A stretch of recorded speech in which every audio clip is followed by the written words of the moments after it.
All right, scouting reporting Antonio Brown, negatives. Very thin and small in stature with a wiry build.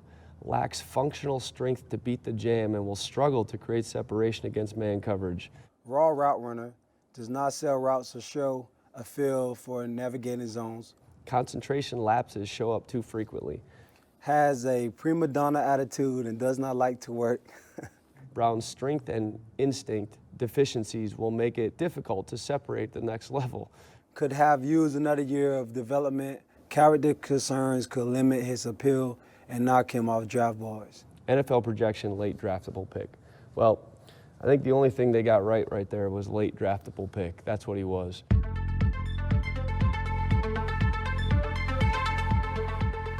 You know, I hadn't played receiver that much. I was really raw. In high school, I played quarterback.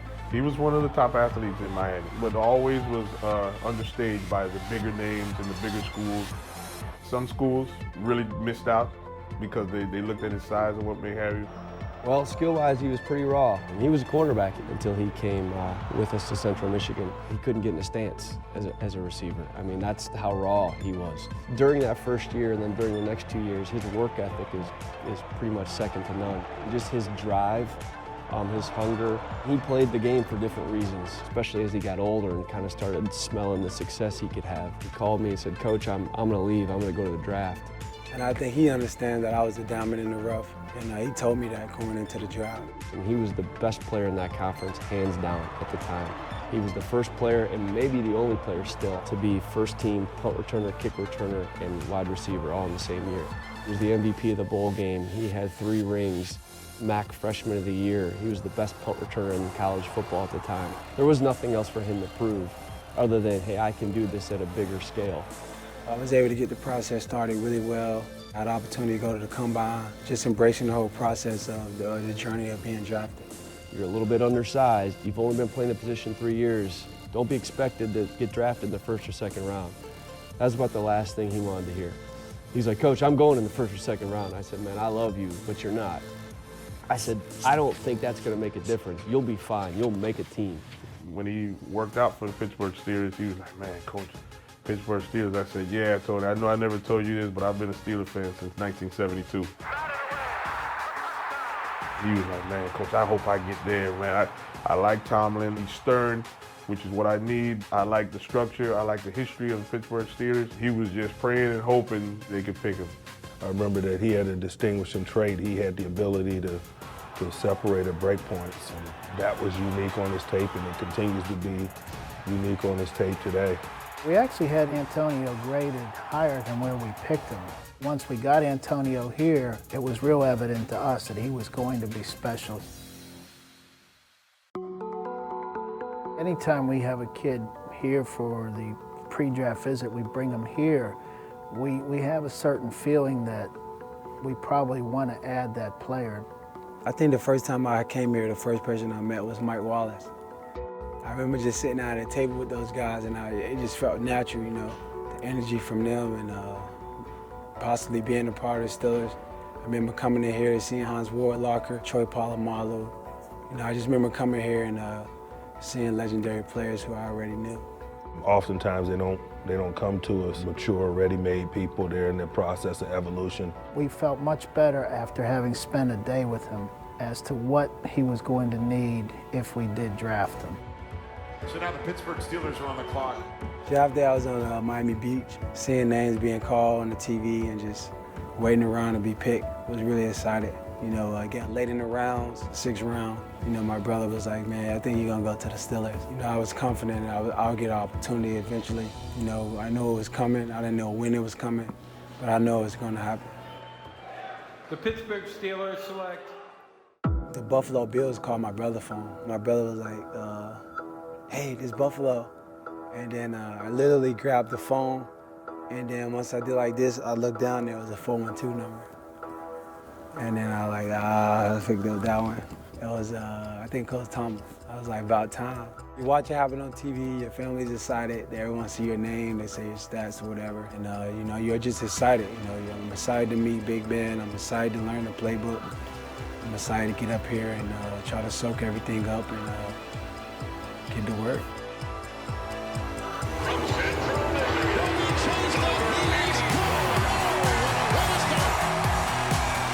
Sixth-round pick out of Central Michigan. Antonio Brown, who has been putting up numbers for the last 3 or 4 years. So many different ways he can attack. It's fun to watch him loose in the secondary. What can't he do? When you need a play, dial up 84. Touchdown, Antonio Brown. Wow. You know, you think you have him covered, and then you don't. What a player he is. Let's go. Let's go.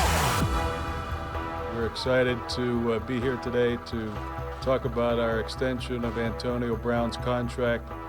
Happy to say he'll be with us for another 5 years. I'm extremely grateful to be here today. Excited about the future. That's kind of how he plays. Like when he's running his routes, he's like just bouncing from like, you know, to the hash, to the 50-yard line, to the that number, to that, just bouncing around the field. I'm gonna run to this part of the zone. I'm gonna go to that part of the zone. I'm gonna go to this part of the zone. Oh, I'm gonna catch the ball. Then I'm gonna run past everybody and score. 3rd and 2 in a 2-point game. Throws the back shoulder fake. It's caught, and he's running.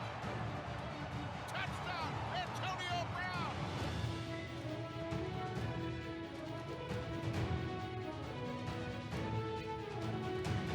How was your body able to react to that ricochet? Got to call God and ask him. Throws it deep downfield. Oh, what a grab! Antonio Brown, sensational! Antonio Brown, superhuman. AB's the best player I've ever seen in person. You know what I mean? The double team doesn't matter. AB gonna beat the double team every time. What a leaping grab by Antonio Brown on the near sideline. Incredible! We played them Thursday night, and dude, that guy was crushing it. There was nothing positive that came out of that film for us. Dude, the guy catched a ball on his helmet. Like, that's ridiculous, you know? We used to try and do this in practice, and nobody could ever do that. That's a helmet catch. I love playing against Antonio. We was kids growing up in the same neighborhood and playing Sand Lot football with him. Then throws to the far sideline, and they say that the pass is caught out of bounds by Antonio Brown. Come on, man. I mean, he's got Xavier Rhodes right on him, and that's a catch. That's a catch. Man, no, you know you got that second foot down, bro. I got both of them. No, it ain't look like it. I tried it. Ain't look like you tried like you. I just, Tony, you know I'm Tony Toe Top. You know I'm Toe Top. Man, he ain't no toe tap. Nah. Tony, man, I think he came up with it. One in, yes in. Whoa, that looks good. They got the best in the world at it. That's Tony T. And the T is the toes on the sideline. I see it 24/7. It's in practice, it's walkthroughs, it's when he catches the ball, immediately he's tapping. Tony tap. He catches, 200, 300 balls after practice every day, and he always working his feet. And the biggest moments, he's always going to get the job done. We were playing against Green Bay. It was 28-28, and we were about to get the ball with 30 seconds left. And everybody was looking at me. He looked right at me and was like, Joe, don't worry about it. I got y'all. Ain't no pressure out here. Here we go. And him being so confident, so chill on the sideline, I was like, if AB goes out here and makes this happen, he's the GOAT. And he went out there and made it happen. Looks and lofts it over the left side for Brown, makes the catch out of bounds. They're going to say it's out of bounds, I do believe. Or they're looking at each other. Brown out of bounds at the 45-yard. Whoa, wait a minute. They're calling it a completion. Are you kidding me? Dude, he makes probably the best catch I've ever seen in my life, in person. I'm standing right there, too. I'm not playing. The first thing that comes to my head, I'm like, yo, that's a catch. Because obviously, you'd be like, okay, who caught the ball first? It's AB. He's known for his Tony taps, and that's what he does. I was calm because I was like, yeah, there's no way he just caught that ball. There's no way. And then they started reviewing it. Brown tries to scrape that right foot. Left foot is in. Does he have control of the ball? Goodness, I think he did it. And I just kind of looked up at the thing and was like, wow, he just caught that ball. Place and drag, baby. Place, drag was back. Getting the front one down and dragging was back. So it's all about. I think that is one of the most brilliant plays I've seen in a very long time. Tony toe tap. Tony T. Since 2013, Antonio Brown has the most receptions and most receiving yards of any player in NFL history over a 5-year span. Antonio Brown, in the historical perspective, starts to stack up with the greatest of all time. In 2017, despite missing nearly 3 full games with a late season injury, he still led the league in receiving yards and nearly climbed to the top of this year's top 100. Antonio Brown has a chance to be the greatest of all receivers. Only one you. Only one you. Best in the world. The only way to top him on this year's list? You'd have to be the greatest of all time. Ooh, look at that one. That one's gonna end up on Madden. That one's got to catch and caught it with his leg. A new Guinness World Record. Another one. Balls, you guys get over here. You just set a Guinness World Record for 27 balls caught from behind the back.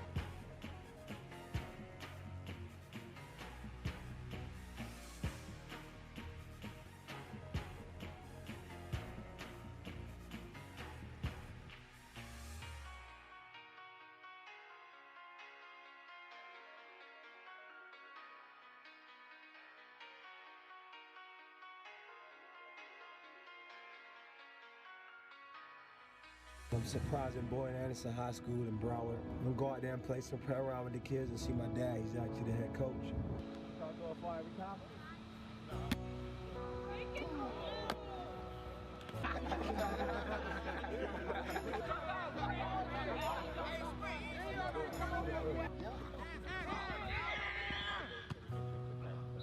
You're good. That's good competitive football. Good breaking on the ball. I want all y'all boys. You want too.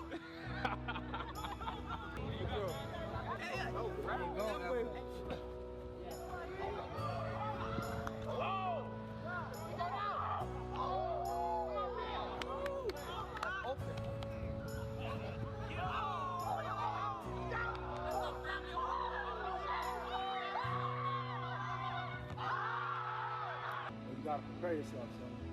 Always have a vision, know what you want to do. Make sure you're doing the right things. Make sure you have goals. Because your life just started. I want to thank y'all, God, for letting me come out here and work with y'all today. I had a lot of fun.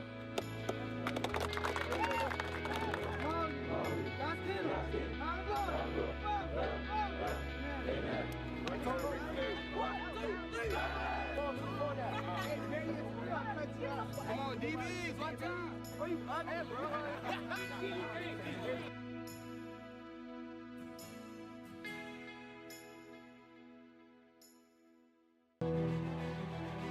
Antonio Brown's last 5 seasons in the NFL are unprecedented.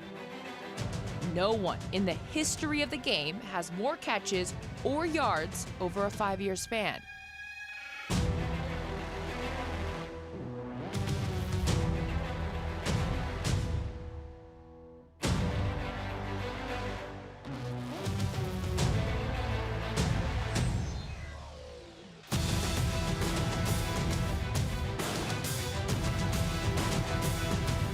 I sat down with Antonio at his home in Miami to talk trials, triumphs, and toe taps.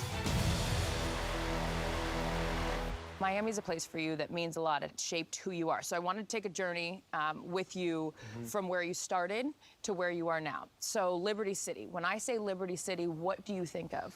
Just the competitive nature, you know what I mean? The attitude, the environment, you know, it's just Miami. The part that people really don't get to see, but it's the heart of Miami. Tough place to grow up? Absolutely rough. Shapes your attitude, your mentality, just making you who you are. Did you get in trouble a lot? I did get in trouble a lot. How come?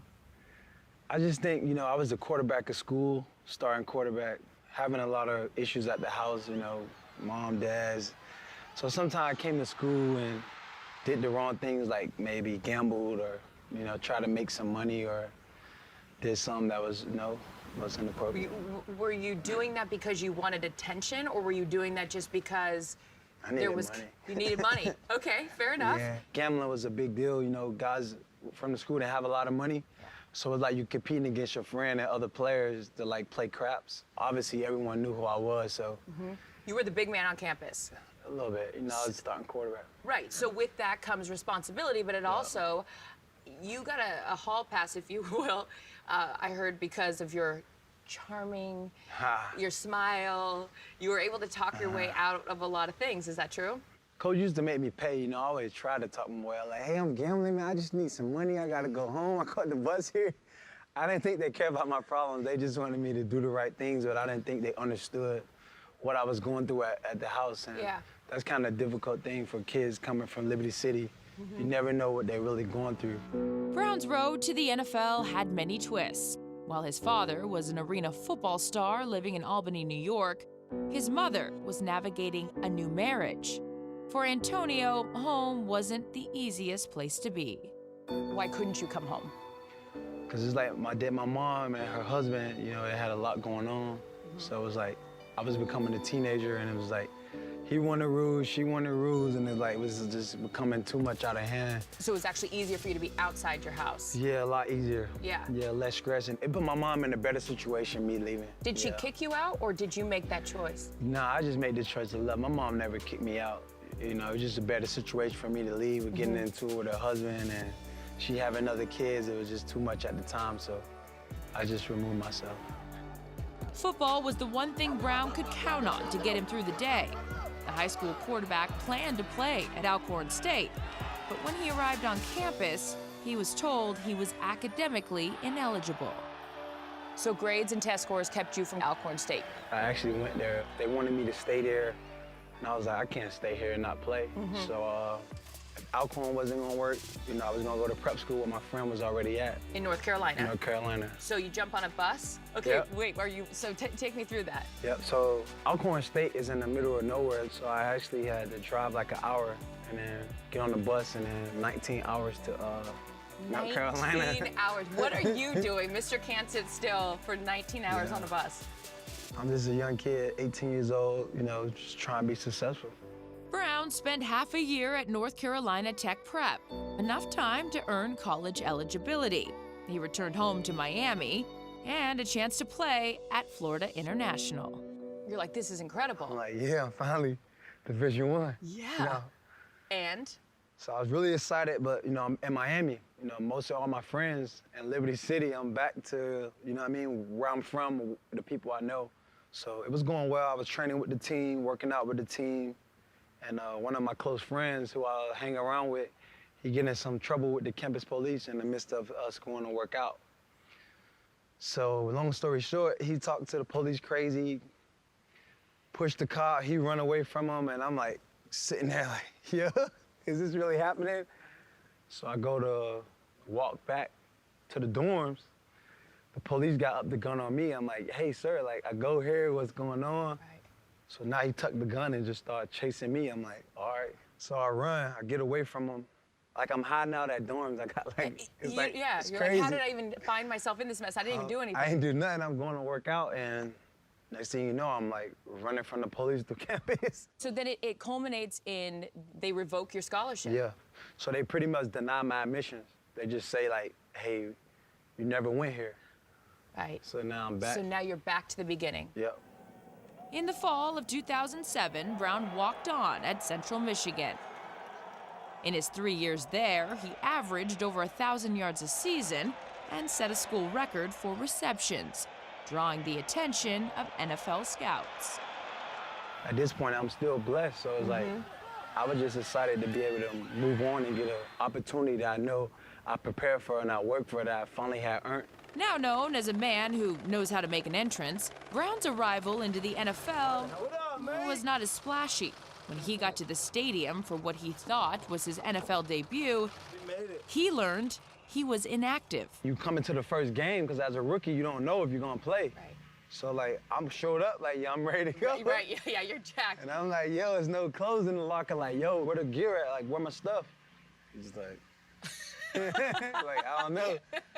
But wait, so I think at that moment right there really shaped me in the NFL, because I knew, like, hey, like, it's a business. Like, you know what I mean? You got to be on top of your business. Like, no one's here to hold your hand or let you know what's going on. You got to take responsibility for yourself.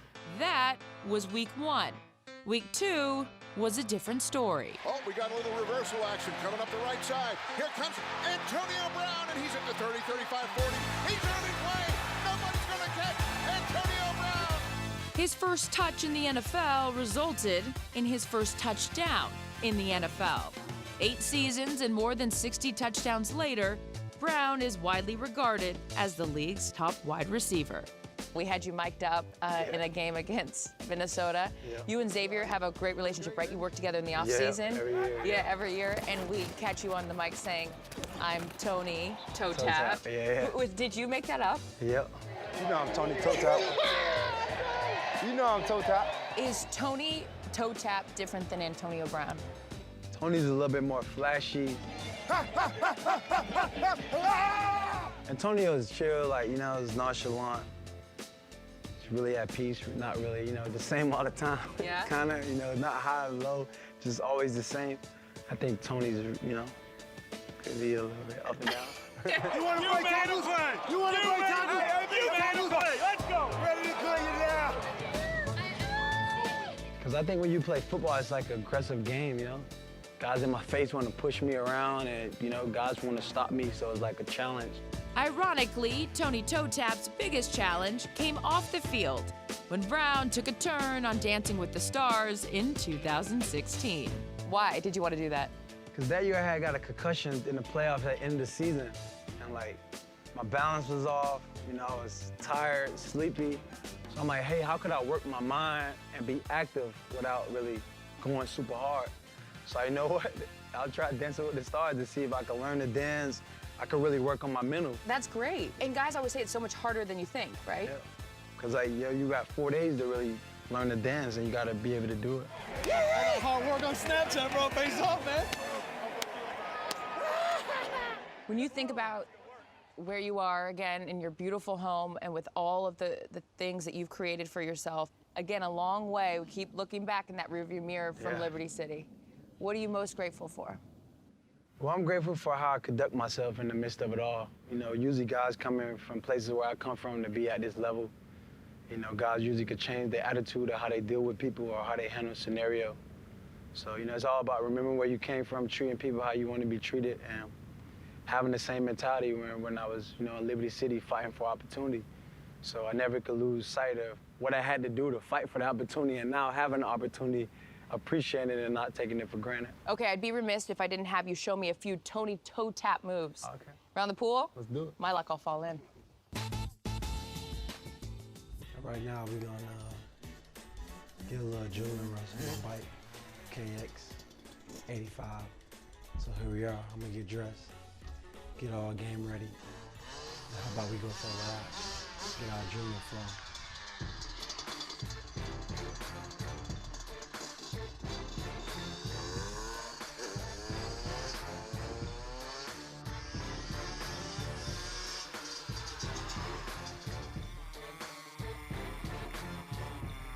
Yeah, I took my bike out.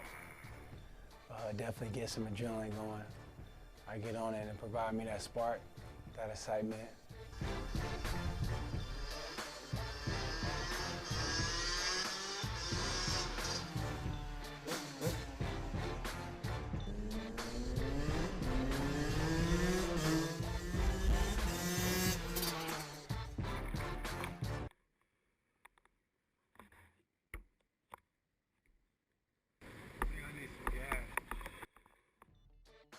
That's what happens when you ride out, you have a lot of fun. You eventually run out of gas. Hi, I'm Antonio Brown, and this is Day of My Life. Looking forward to getting sharp today. What's up, son? My son fresh out the shower, check him out. He sweated out, he just got his clothes on. See, that's how he jump out the shower. That's how he feeling. See, it was like, see you at the door. You know, she be my barber, we the best, Nelly Mel. Brown, boy. How you doing, man? What's up, my brother? Good to see you. Nice, Now nice. we the best barber, Nelly Mel. Always great to see him. My barber came in. You know, he comes twice a month. Make sure I'm looking sharp. You know, those type of things, getting a haircut, getting my car washed, keeping the house clean. All things that's great for my spirit and make me feel relaxed and exhale from my day-to-day things I have to do. And it was great, him coming, getting cleaned up.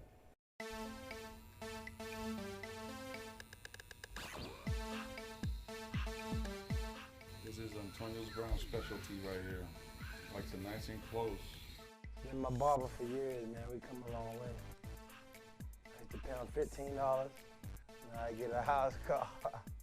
You ain't official if your barber ain't coming to the house car.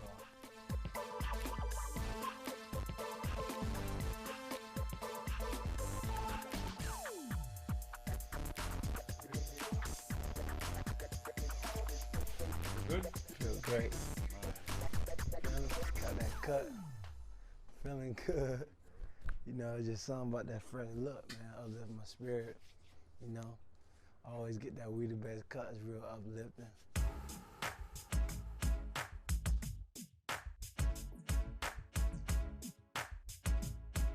Matter of fact, let me show y'all my third floor. Show y'all one of my rooms I go to hide out in. So this is my sacred room, right? When I'm having a long day and I want to get away, I come up here and glaze under the lights, relax, vision. This is my focus room. Come a little closer. The stars, you see the stars? The moon represent the light. And I just come, right? And then I just elevate my legs, right? Till I'm zero ground gravity. It may seem like a movie room, but it's no TV. It's all about focus, relaxation. It brings out deep thoughts, positive energy. Then if I want to come up here and get a great workout, I got the spin bike. For the cycling, I got the treadmill. And come over here, this is my special table. Black Italian leather. My massage person come over there, I don't even have to bring their own chair. Just lay right here and relax. You know, little things like this help me better my spirit, you know. You know, it's always great to gather everyone at the table for dinner. You know, my kids have long days. I myself have long days. My brother have long days. And when we get together for a family time and coordinate a meal, it's always great. Zoom in on that one. So you got a fresh cut? Come on, let's get some dinner. Awesome. Make sure you bless your food.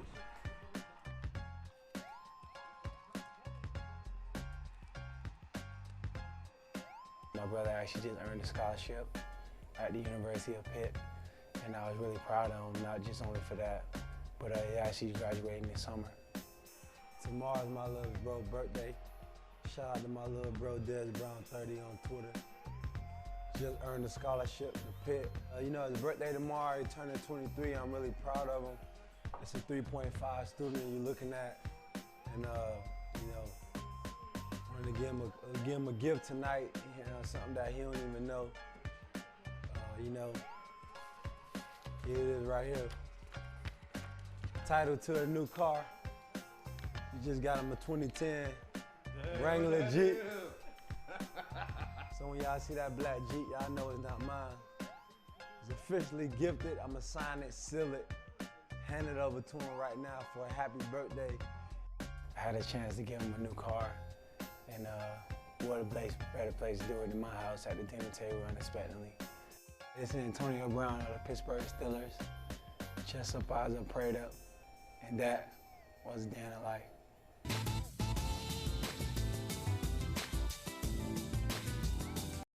Hey, B, they asked again, how's business? Booming. And you know that I could catch the ball, you know that I could run. I can also jump into the air cause I don't weigh a ton. So just put me on your Madden team, let's get this season one. We can roll to the Super Bowl. Touchdown pass, don't worry, I got it. Deep coverage, don't worry, they're slow. You know I will always be open just as soon as the ball gets thrown. Oh, oh, oh. I can't stop my end zone dancing moves. When I shake it, they can't take it. Let me win a Super Bowl with you. Oh, you love it. One more of it. Ooh! I'm in there as Katie. I'll call you later. Or, no, I won't. I'll text you because, what am I, your dad? Don't stay out too late. Yeah, just text me. Thank you. Get home safe.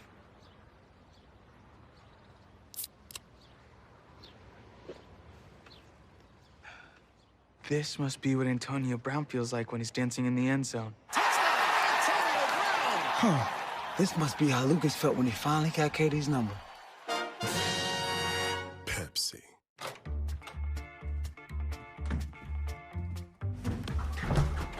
Here you go, Mr. Brown.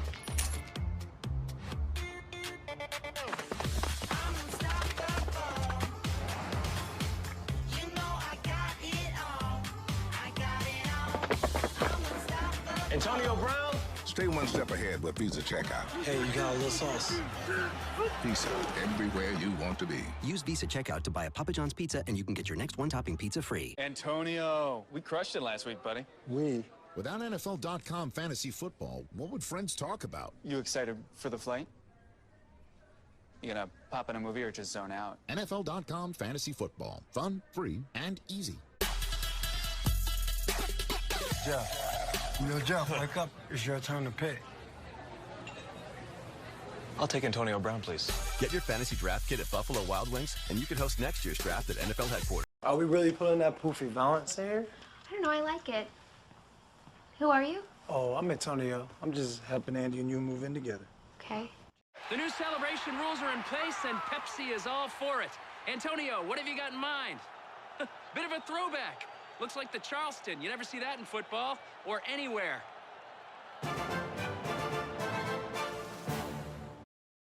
The new celebration rules are in place, and Pepsi is all for it. Antonio, what have you got in mind? Bit of a throwback. Looks like the Charleston. You never see that in football or anywhere. We're more than just $7.99 large two-topping pizza delivered. Hey, B, is this it? We're an end zone dance on your doorstep. What's it like to be Antonio Brown right now? It's a great opportunity. You know, you're partnering with great brands, on and off the field. You know, you're keeping things booming. Now, I know your new hashtag is what? Grab that. Grab that. You grabbed that touchdown. Yeah, you got to grab that. You know, that's a new one. You know, it could be to the football field. It could be in life. You know, you got to grab things by the whole, you know what I mean, and take advantage of situations and not let opportunities slip. Grab a can of soup. Grab that. Fill in while you fill up. Is Antonio Brown the best receiver in the game right now? You know, it's still a long way to go. You know, obviously I like to think I am, but the claim and the tag it, you know, I don't think I'm ready for that yet. I'll say our connection is better than other guys' connection. Me being the best is yet to be determined. You can whip it. Okay, whip it. Or you can switch it. Whip it or switch it. Whip it or switch it. Okay. And then you just swirl it. Oh. You know, just swirl it. Okay. All right. Played against Denver last year and not even make the travel team, and just being excited for the win, emotional win. I got emotionally caught up in the atmosphere and was excited, and I'm sorry for the video, but we all make mistakes, you know. I'm sure you've been on air and said something you shouldn't have said. Yes. We learn from it. Yes. You're right. Yeah. You're right. We learn from it. And, Right. And move on. You know, I never meant to embarrass the organization, make my teammates feel any other than I'm with them and with the guys. And, you know, I'm sorry for it. The game, how are you going to replace that? However, it only became a story because Mike Tomlin, your coach, said, hey, when guys do that, that's why you see guys not spend their whole career in one place. It was your coach that set that off. What did you think when you read that quote? I mean, publicly, you know, it was kind of harsh when you hear those type of things. But I know his intention. I got a great relationship with Coach Tomlin. I know what he means in regards of how he feel about me as a player. And, you know, I just think he had to come down harsh. You know, it's championship week, of course, of a big game and a big game week. We're just trying to harden in the distraction and minimize it in regards to the game. Your issue. Do you want to be in Pittsburgh for years to come? Steelers for life. Steelers for life. Steelers for life. Controversy for the Steelers during the week leading up to yesterday's game. Antonio Brown on the sidelines, did not play. We knew that he had a knee injury. He was trying to work through a knee injury to try and get ready for the Bengals game. He was inactive yesterday, did not play. Now, those are the surface level facts. But Aditi Kinkhabwala joins us now live with more on this story that's certainly going to raise some eyebrows in Pittsburgh. Aditi, start from the beginning on this one.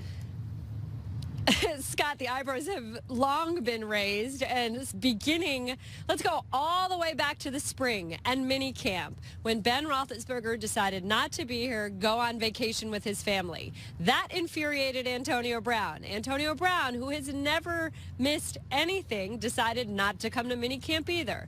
Fast forward to training camp. Brown got hurt. He went to Florida. The two have spent the entire season seemingly not on the same page. So now let's fast forward to Wednesday. Wednesday, the Steelers had a walkthrough. This was a must-win week. During that walkthrough, I am told by multiple members of this organization that Brown and Roethlisberger had a bit of a disagreement. Thursday, Brown had a new knee injury. He went home before practice even began. Friday, Mike Tomlin said that Brown was having tests on that knee. Saturday, Brown did not come to walkthrough, surprising many of his teammates. Sunday, his uniform was in the locker. Most of his teammates expected him to play, but when he showed up at Heinz Field, he did not, in fact, suit up to play. I'm also told by multiple members of this organization that Brown left Heinz Field at halftime. So today, Scott, was exit day. This is the day that the team met for the very last time. Brown was not here. Multiple players told me that he was not seen anywhere near the facility and that head coach Mike Tomlin did not address any of this. This was significant to several veterans on this team because they said it clearly affected the way that they played yesterday. So now the Steelers have said they will not announce any discipline or censure of Brown. Those are all questions for Mike Tomlin. We will hear from Mike Tomlin, Scott, on Wednesday. A heck of a way to go into the first non-playoff season in 5 years in Pittsburgh. Thank you, Aditi. This is an unbelievable story. What more can you add to it? Well, I can tell you, Zubin, to add on to the Pittsburgh Press-Gazette and what it reported here, that the initial dispute occurred Wednesday, and Antonio Brown ran a route in practice. Ben Roethlisberger told him to run the route again. He didn't like that. I think he felt like he was getting shown up. So he left the practice field. Ben went to speak to him after, but Antonio Brown left the facility that time. A number of Steelers employees, players, Even the team owner himself, Art Rooney, reached out to Antonio Brown, and he did not return any of their texts or messages. He did not show up on Saturday. He showed up on Sunday thinking that he would be healthy enough to play in the game and was promptly deactivated. Now, keep in mind, I think part of this also stems from the fact that just last week, the Steelers selected Juju Smith-Schuster as their team MVP, not Antonio Brown after the season that he had. That might have been a slight that affected some of his thinking here, but there have been a number of issues that have occurred like this. This is the latest in a long line of them, and really it is a fitting end to what was a tumultuous season in Pittsburgh ends in a tumultuous way with Antonio Brown. Tumultuous is right, from Le'Veon Bell all the way through. He had that monster game in New Orleans, and the season is so important, that critical Week 17 game, and he's not available out of his own doing. That said, everything that you just mentioned, despite his prodigious talent, I mean, are the Steelers looking to shop him at this point? Listen, he's 31 years old. He's the second highest paid wide receiver in the league. There have been a number of issues. I think when you talk to teams around the league, they say they wouldn't be surprised if the Steelers do wind up shopping him. The question is, what team is willing to take on that salary for that age player with some of these issues? Now, again, he's a transcendent talent. His work ethic is unmatched. We know what he brings to the table. Prodigious talent, as you mentioned. I like that word. But again, it's the cost of doing business. And is there a team that's going to be willing to do that? And are the Pittsburgh Steelers even going to be willing to move on from him? But these are issues that are going to have to be addressed. Mike Tomlin's going to have a press conference Wednesday.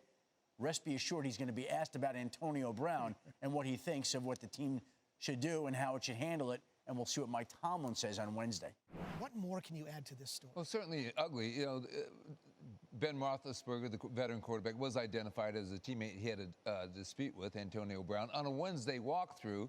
And with myself and Adam Schefter, the way it was explained to us is that this involved a walkthrough where different accounts here, but what we've been told is that Ben didn't like the way a certain route was run and wanted to do it over again, and the dispute arose out of that. Now, there's other versions of it, but the bottom line is that Antonio Brown then proceeded to miss meetings, practices, kind of surprised the team when he showed up and expecting to play on Sunday, and there were no way they were going to play him after all the shenanigans that went on through the week. And so they had to play the Bengals in a must-win game for them, even though they're not in the playoffs, without Antonio Brown. And, you know, Mike Tomlin, the coach of the Steelers, he'll face the media on Wednesday. So I imagine we'll see what he says about that. Like we do in all circumstances, we're going to deal with it appropriately. We're going to deal with it in-house. And I'm sure that you'll hear about the intimate details. But because we're not playing a game this week, it hasn't been addressed to this point. Mike, do you view this as an act of petulance on his part? You know, like I said last week, you know, the circumstances being what they were and the amount of things that we were going through, it wasn't a lot of communication there. Obviously, we take his lack of communication and his lack of presence, particularly on Saturday prior to the game, to be something that's very significant and will be handled appropriately so. I'm not going to speculate on trades and things of that nature. We haven't formally received a request in that regard, so I'm not going to speculate. I'm not going to speculate in terms of where the discipline might go and things of that nature. Just know that it's going to be addressed, and it will be addressed and needs to be addressed for obvious reasons.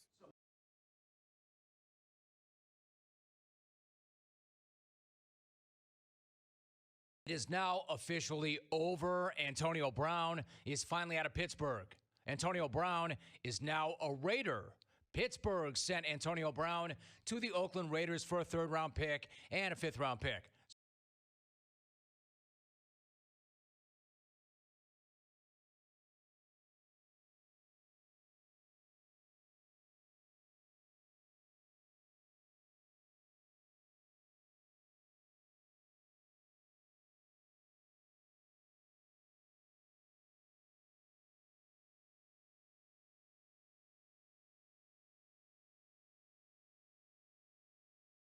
And then there's Raiders star receiver Antonio Brown. The team traded for him in March in a 3-year, $50 million deal.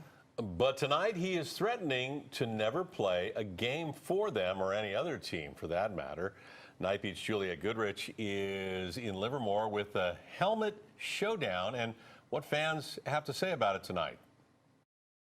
With preseason football now upon us, one football star is saying he's not playing unless it's by his rules.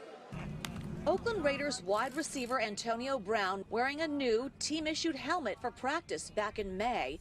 But now he's threatening to never play football again unless he can wear his 10-year-old old-style helmet, a helmet the NFL banned because it doesn't meet the league's new safety standards. First of all, I'm a Niner fan, so. But Mario Rosario does have an opinion on Brown's helmet showdown. These guys get paid millions. For somebody like me who works 9 to 5, it's like, come on, just play. Raider Nation, I'm here in Napa. Brown made a big entrance to training camp in Napa in this hot air balloon. Then he made headlines prior over his frostbitten feet. But now the helmet standoff is taking center stage. Jules, he's their star player. In his mind, the rules don't apply, but rules are in there for a reason. And in this case, with the CTE issue, being safe out on the football field for as violent a game as that is, you have to abide by it. But the 7-time Pro Bowler has complained the new league-approved helmets make it more difficult for him to see the ball. So what do you think should happen? Just man up, put his helmet on and, do what the team requires him to do and play ball. Some say play by the rules or then you're not playing. But Brown isn't alone. Patriots quarterback Tom Brady also wants to keep wearing his old helmet, but he hasn't threatened to walk away from the game over it. This is going to work out one way or the other. We will see Antonio Brown on the field. It's just a matter of who blinks first. The Raiders have made no official comment. We're told a decision on Brown's grievance may come as early as next week. On the Night Beat, I'm Juliette Goodrich. Antonio Brown is playing for the Raiders now, or at least he's supposed to be, but he hasn't been practicing much. No, reports say that he's got a foot injury and that a type of therapy is to blame. Frostbite is reportedly to blame for sidelining Antonio Brown. He reportedly went to France last month to undergo cryotherapy. A source says he didn't wear the proper footwear, and as a result, his feet were frostbitten. Several photos of his feet with peeling layers of skin are making the rounds. Cryotherapy is popular with athletes. It's supposed to be a quicker and more effective alternative to ice baths. The chamber will max out at about 150 below zero Fahrenheit. Cryotherapy is exposure to sub-zero temperatures that helps with pain management, athletic performance, and overall well-being. The treatment uses liquid nitrogen to soothe muscles and give a renewed sense of energy. Brown hasn't practiced in more than a week, and he's seen at least one foot specialist. The Raiders are considering him day to day. More drama surrounding Raiders star Antonio Brown. There's talk that the wide receiver is facing a suspension after his tiff with the Raiders general manager. KPIX5's Vern Glenn outside the Raiders headquarters. Vern? All right, there, Alan. Boy, after all the fanfare over Antonio Brown, imagine if he never ran a route for this team this year. As you said, he's facing suspension after, quote, getting into it, close quote, with the general manager.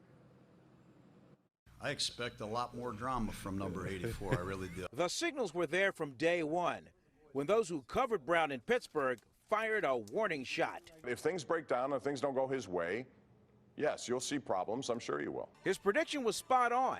Brown missed time after suffering frostbitten feet suffered in cryotherapy. And then he filed grievances against the NFL because the league wouldn't allow him to use his helmet. He's upset about the helmet issue. We have supported that. We appreciate that. Okay, but at this point, we've pretty much exhausted all avenues of relief.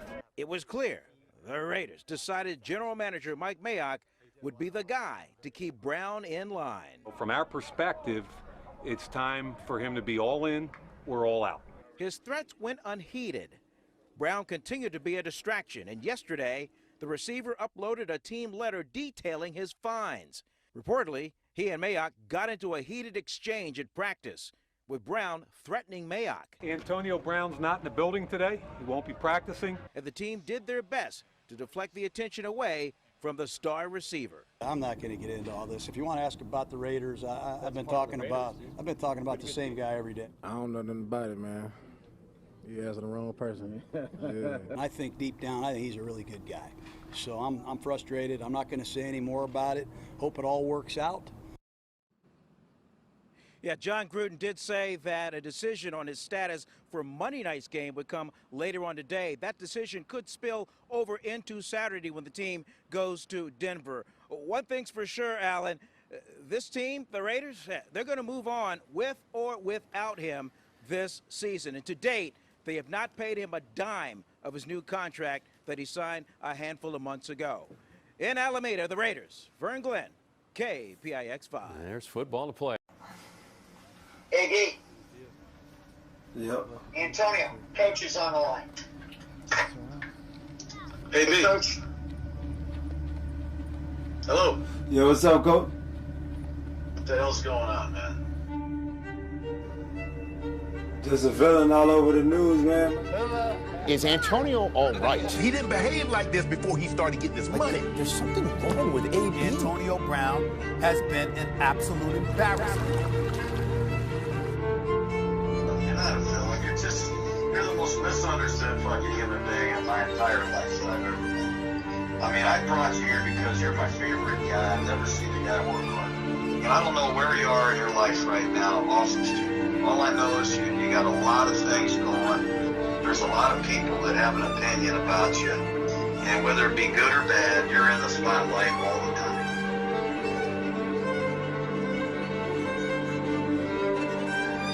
Let me ask you this, do you want to be a Raider or not?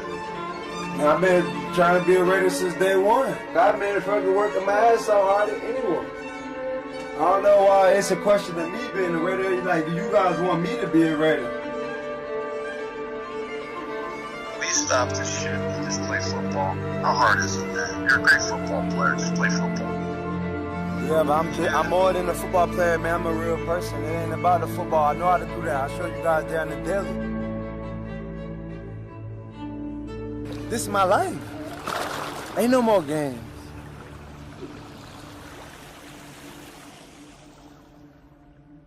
Antonio Brown is officially a free agent at 4 o'clock today. That is when he can start talking to teams, and that is when he will likely start planning out his future destination, and obviously one of the most sought-after free agents we can remember, just based on his ability on the practice field. Teams, no doubt, are going to be doing their homework going forward now to try to see, is this a guy that they want to bring into their team?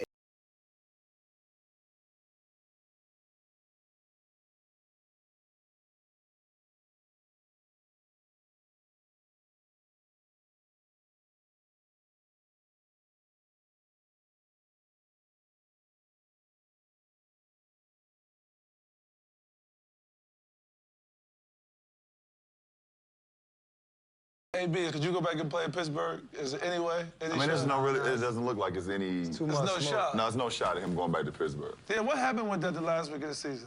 So the last week of the season, we going into the final game. We got to win, and we got to hope the Ravens don't win so we can advance to the playoffs.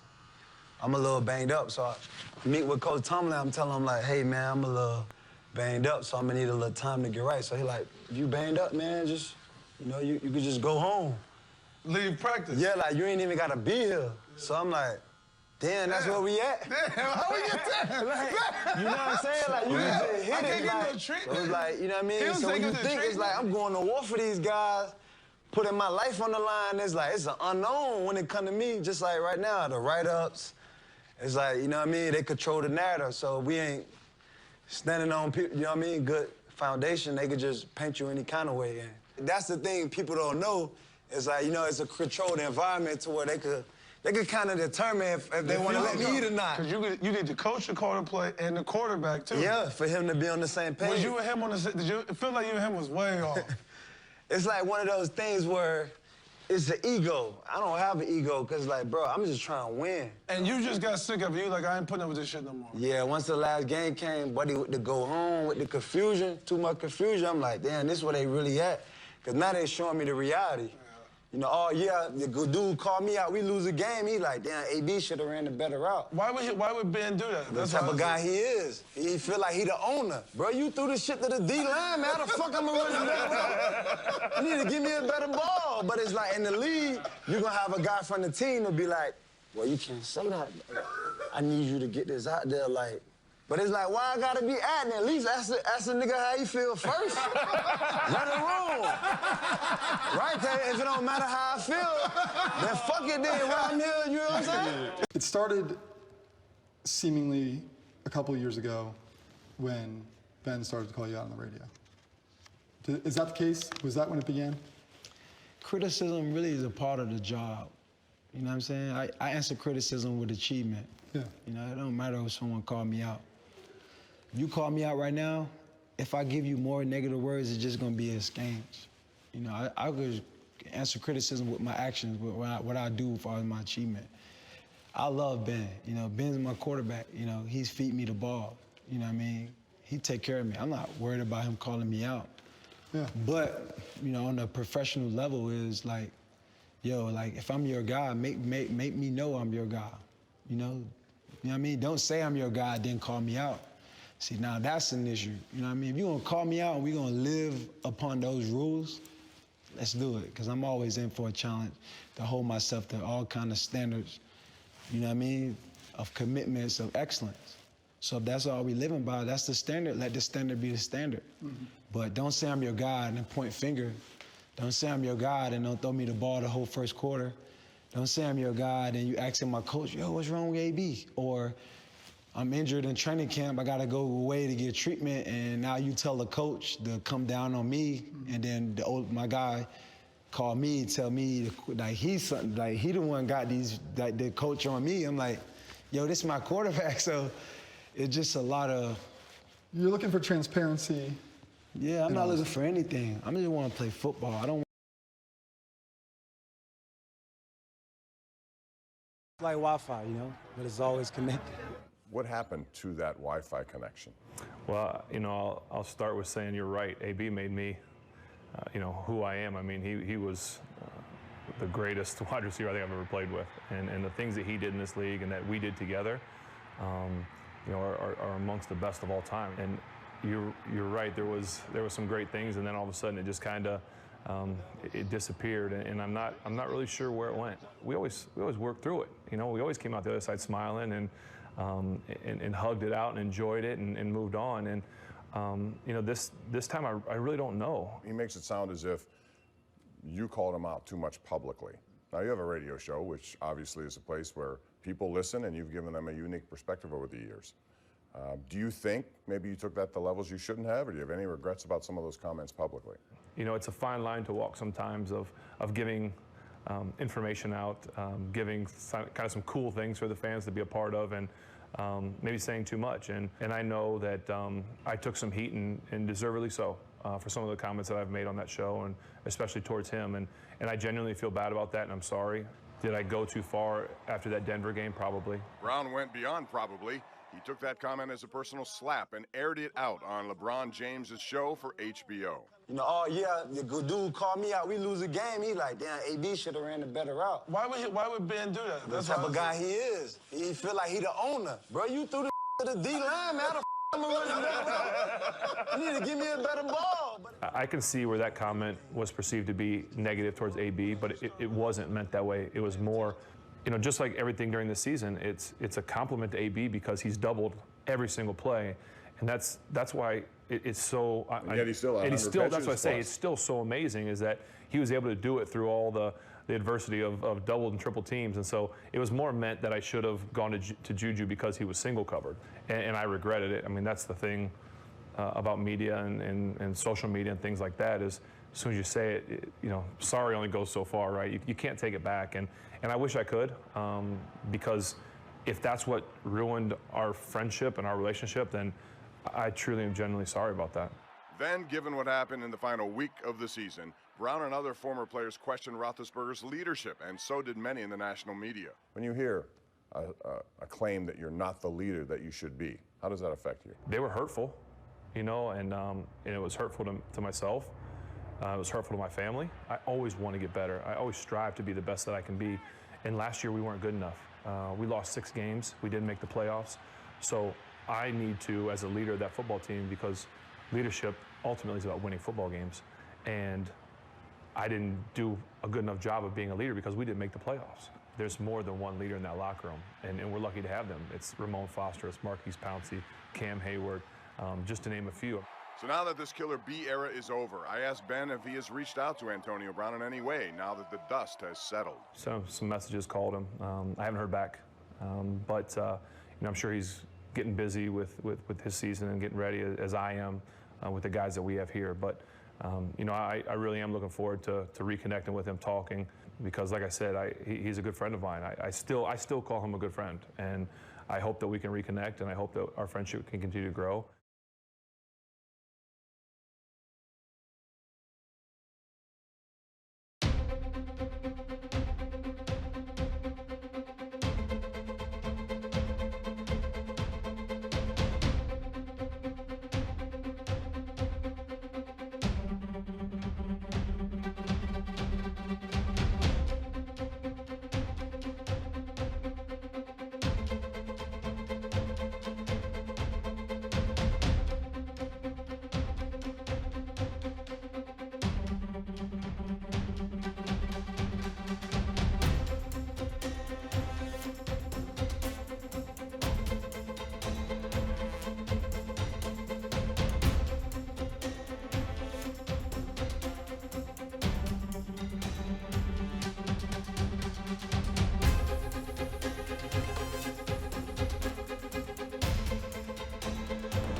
Get that when you're so lean there. It's pretty freaking low. I've done some bodybuilders, and this is pretty freaking low. I gotta stay away. Damn, my bad. Damn. That shitty. I had a lot of.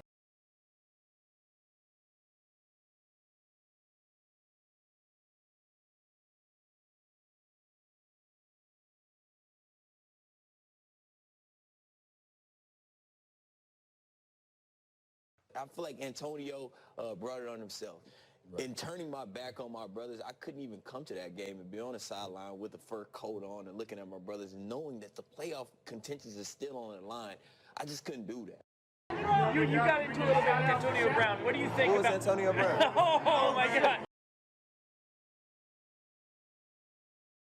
Spoken here with Antonio Brown. And look, when he was going at Ben Roethlisberger, there were people who supported some of the things that he said. But when you go at Juju Smith-Schuster, who even in answering Antonio's initial tweet was still very respectful. And I'm not necessarily sure what it does for Antonio to reveal a DM from a college guy who is trying to get better, showing you the utmost respect by reaching out to you. And as Juju said, all he's done is support Antonio Brown. I remember even at the Super Bowl, he was choosing his words very wisely as not to disrespect Antonio Brown. And then you see this, and you go at a guy at his lowest moment. If you think back to that game against the Saints, Juju Smith-Schuster is on the sideline crying about the fumble, crying about maybe having lost the postseason opportunities for the Pittsburgh Steelers. And what is Antonio Brown doing? He's smiling and taking pictures with Michael Thomas. You know why? Because he went off that day.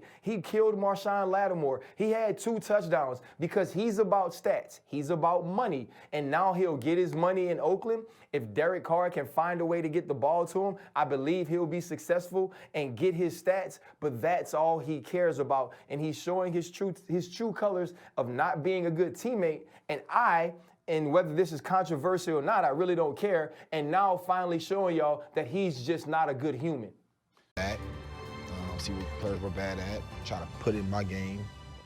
When you reflect back on the Steelers now, how do you feel about them? I have no resentment to them. I mean, they were making a business decision, you know, and so was I. So At the end of the day, you know, there's no hard feelings towards that organization or anything. You know, there's still a lot of players I talk to. Like James Conner is still one of my closest guys I talk to, like, on a daily basis. It just didn't work. You know, it was a relationship that didn't work. I worked for a certain extent of time, then we broke up. You know, they're happy where they are, and I'm happy where I am, you know, and that's it. The devil gonna try to bring you down when you get closer to your goals. The key is, don't let him. What's been your reaction to Antonio Brown? You know, I mean, sometimes it's kind of hard to overcome, like, when a lot of negative things are happening, or when people are saying a lot of negative things about you. It's like a snowball effect, right?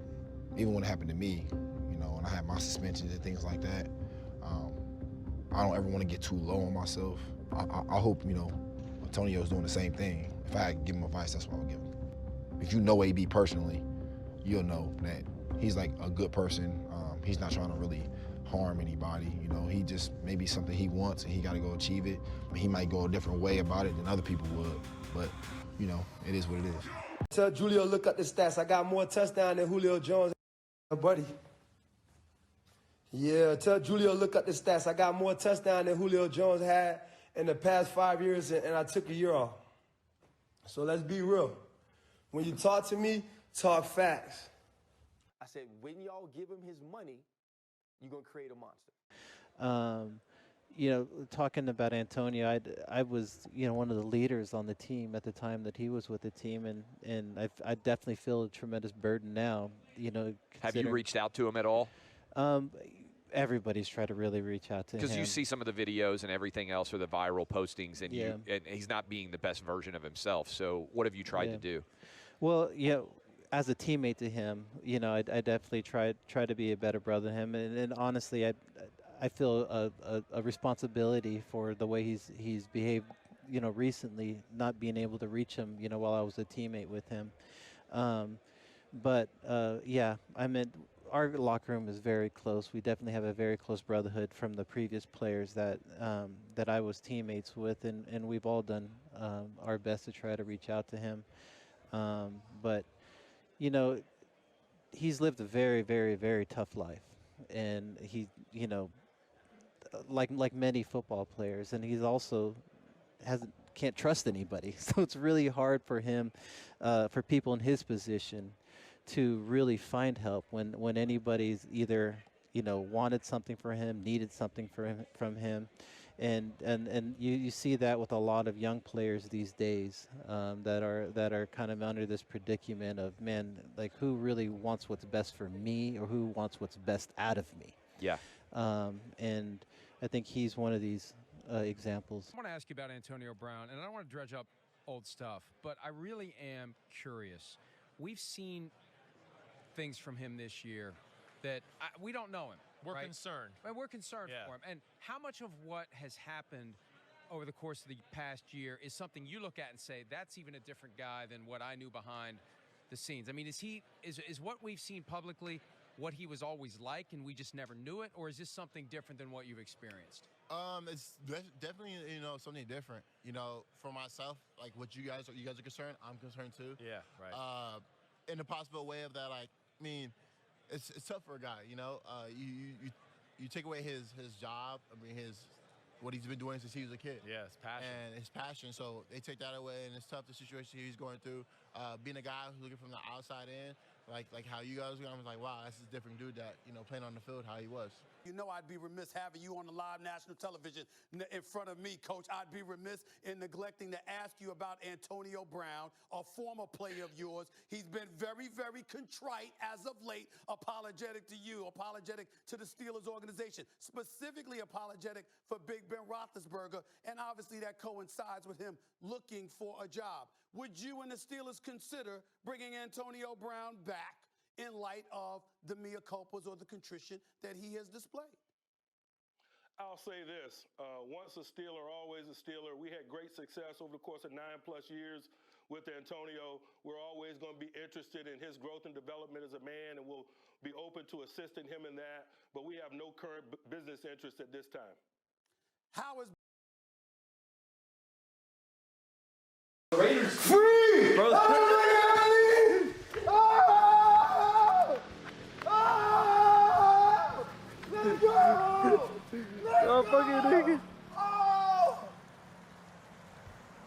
the freedom bell ring, got me flying like a free, flying like an eagle. Let's go! Free! Let's go! Oh, I'm free. Oh. Oh. Grandma, they freed me! They freed me, Grandma! Ah, God is the greatest.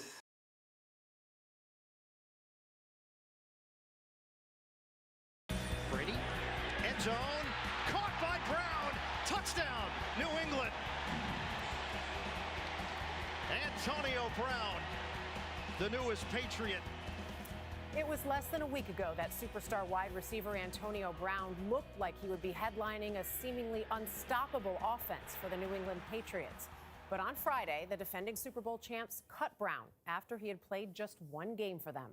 The move came after a second woman had accused him of sexual misconduct.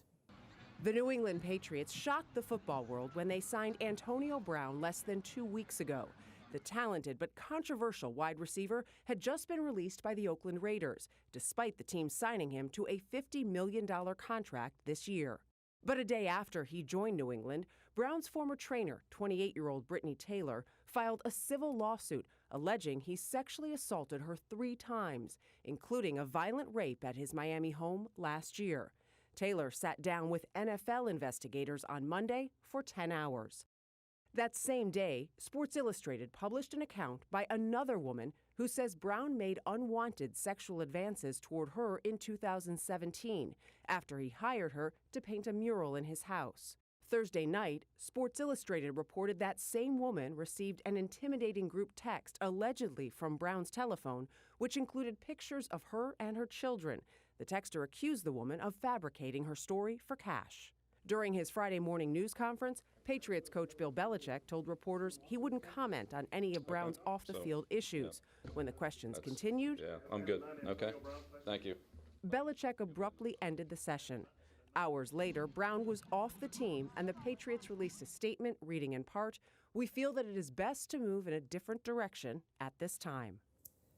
The NFL is investigating the claims against Brown and could suspend him. His agent says that Brown is looking forward to playing in the NFL again. And as it works out, I happen to be doing sidelines for their game on Sunday, the Patriots game. As the broadcast team, we were at practice yesterday, the only ones there. And I can tell you, Antonio Brown practiced the entire time. So at least to us, it did not look like he wouldn't be playing. No indication. Yeah. Just out of the blue? I mean, they had been investigating, and these reports were out there. Bill Belichick said at his news conference that they were looking into things, but at least we know this much. He was practicing with the team yesterday. We will see if he hooks up with another team now, at any point in the future. You're taking a lot with that. Yeah.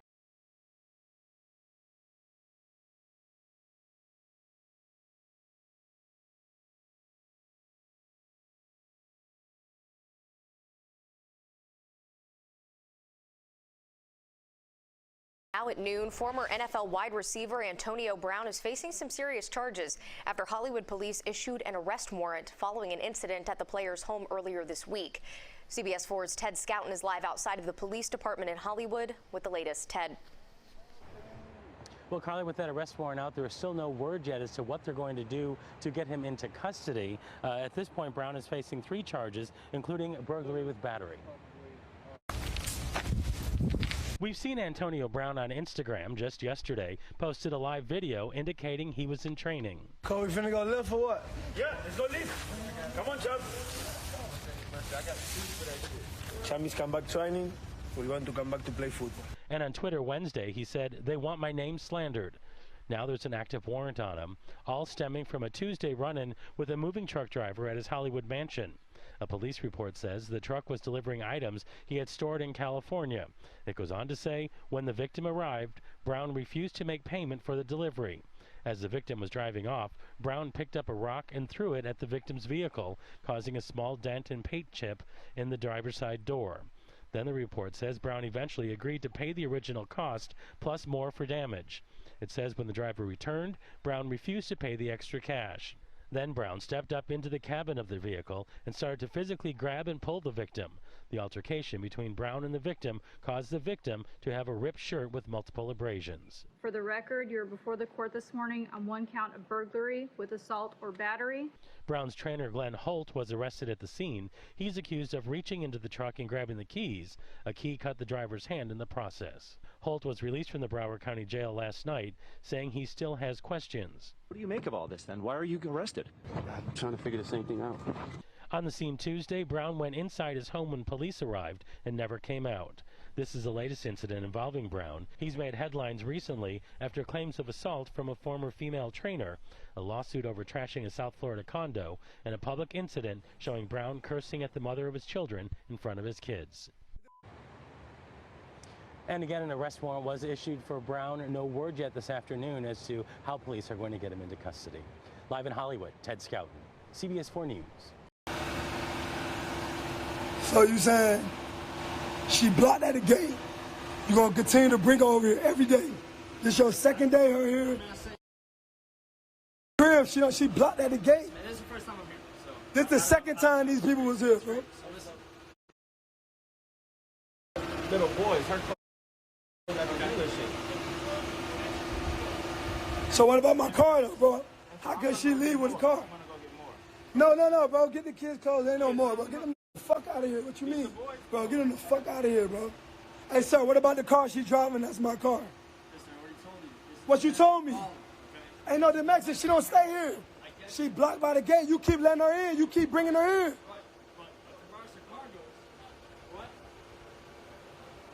Yeah, get the fuck out of here. Bitch ass niggas. Hey, listen. You white police gotta stop doing that. You can't be letting these people just come in on my privacy. She don't supposed to be here. Fucking police don't help nobody, man. They the fucking police. Fucking police about to get justice. Don't help no fucking body. Fuck the police. Pussies. You the sergeant. Okay. Nah, bro, you guys talk. This car been looking for it for 3-4 weeks. I don't want you guys acting all fucking dumb. We talking like, man, let's be real. Okay. This girl came to take my kids to school. I let her access to get the clothes. Okay. She's coming out here still in the car. Ask her how she got here. I don't know how she got here. Okay. I have a question for you. Was this car gifted to her? Bro, this my fucking car. Yeah, but you ain't listening. My car here. You ain't listening. Bro, and I'm telling you, this is my fucking car. No, she.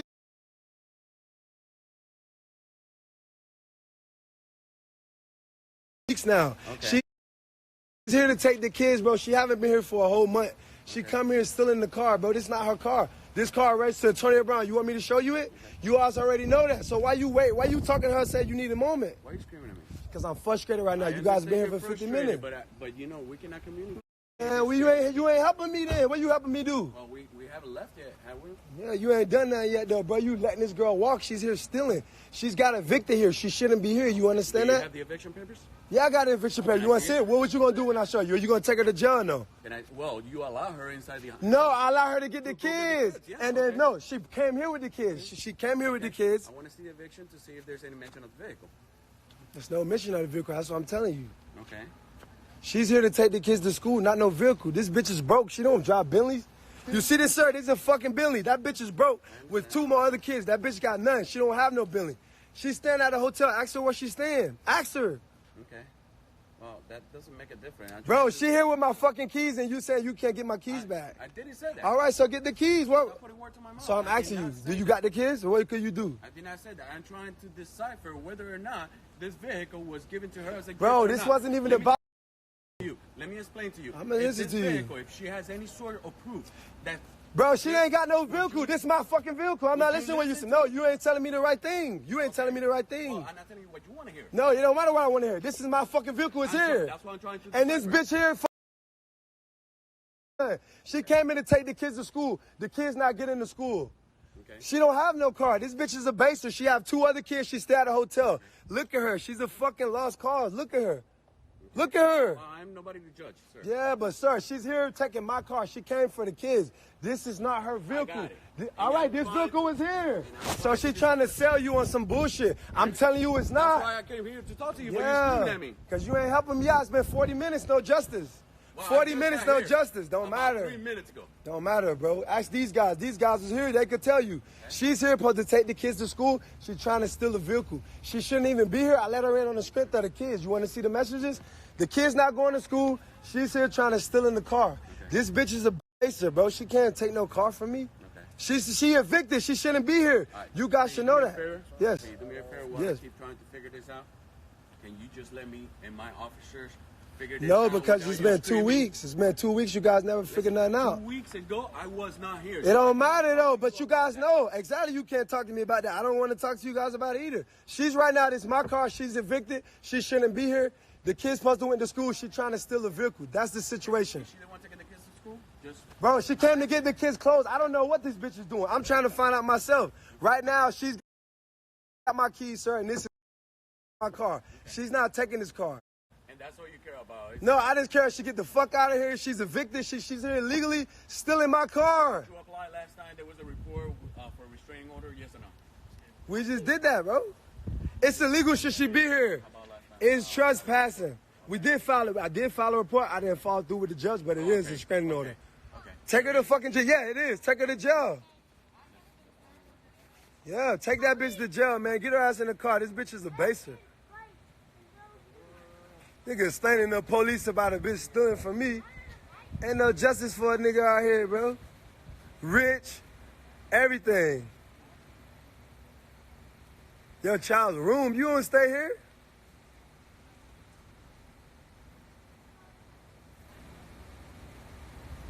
These niggas gotta make calls for niggas to get justice. The police can't even know what to do. They gotta call, you feel me, call other niggas. We gotta go to jail. This is what we gotta do. This is white versus black right here in your fucking face, right here. Fuck the NFL. This is real life. White people trying to get over, basers, and the police not helping. Trying to finesse a Bentley. Bitch, you don't drive Bentleys. This is not your life. You don't drive Bentley, Chelsea. I love you, Poppy. You got your kids, baby. Figure it out. Don't be over here trying to cope with the math. Fucking police got me out here with the kids. Look, this guy can't even fucking do his job. He gotta call more fucking things. Chelsea, you look like a fucking fish. Fucking fish out of water. Bitch look dead. Look at her. Where your other two kids? Look at her. Chelsea, you look like a fucking fish. That was so funny, dog. Damn, this shit real. Chelsea, you look like a fucking fish out of water. Fucking baser. Chelsea, where the fuck your mom and dad or your other kids at, Chelsea? Fucking bitch. Here again, my guy. I'm gonna drop you faster than the Patriots.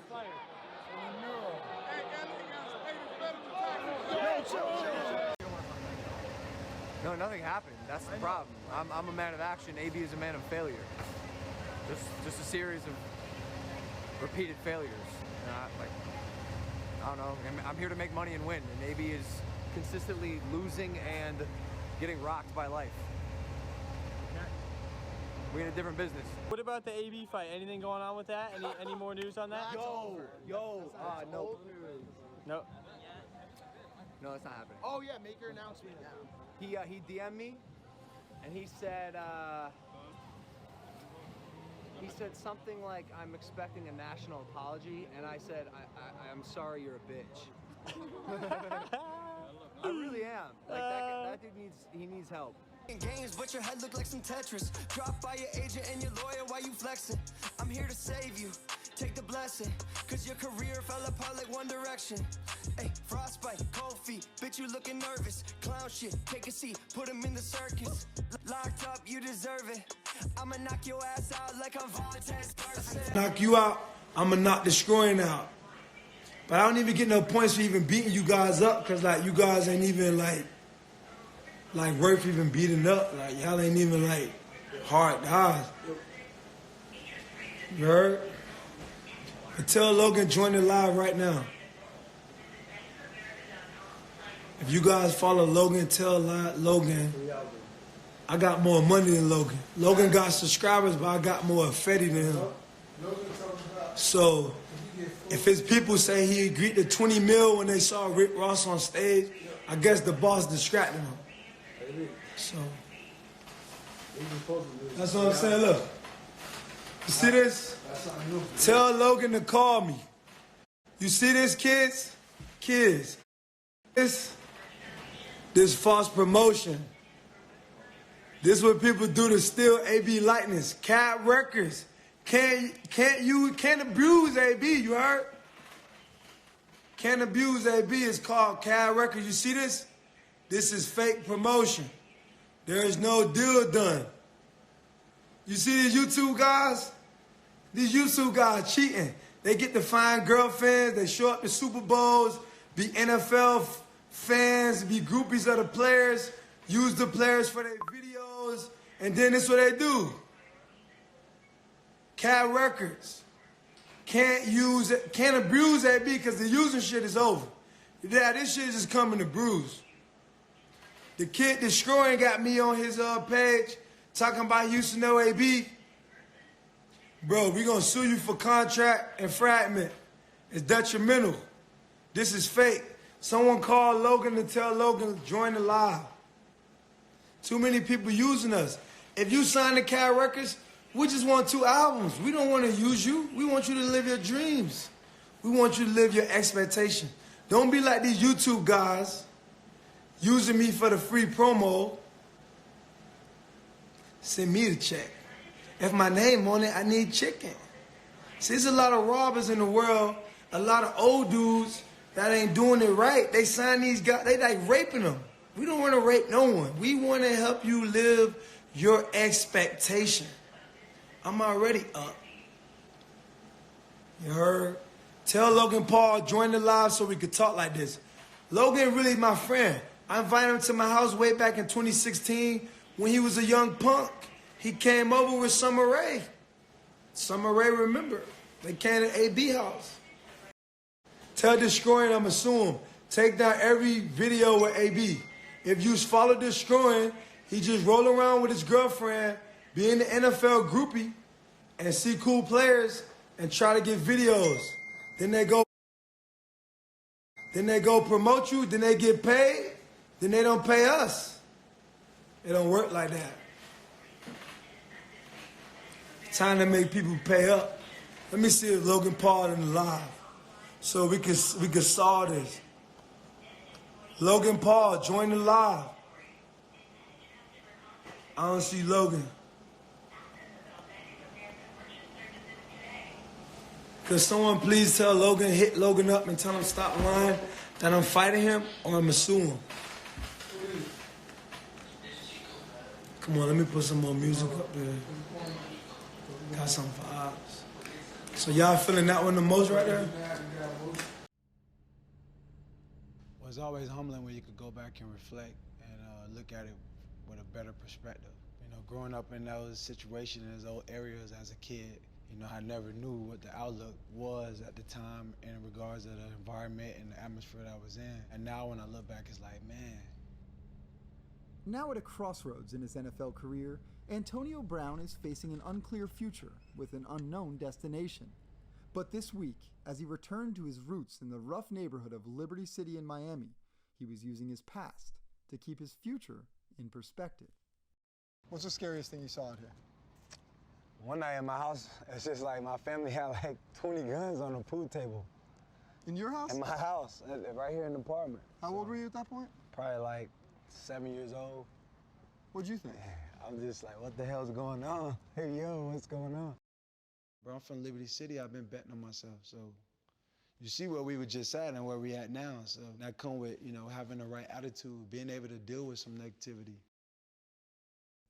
At the heart of the negativity right now are a series of disagreements with the Steelers organization about the way Brown says they've treated him, a sentiment he'd recently shared on social media.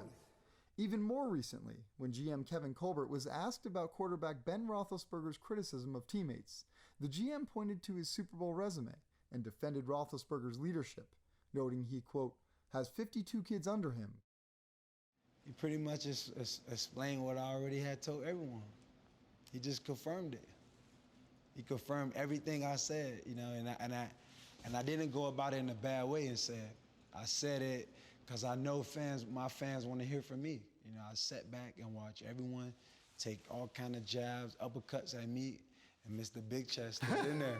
I didn't complain, I didn't point a finger.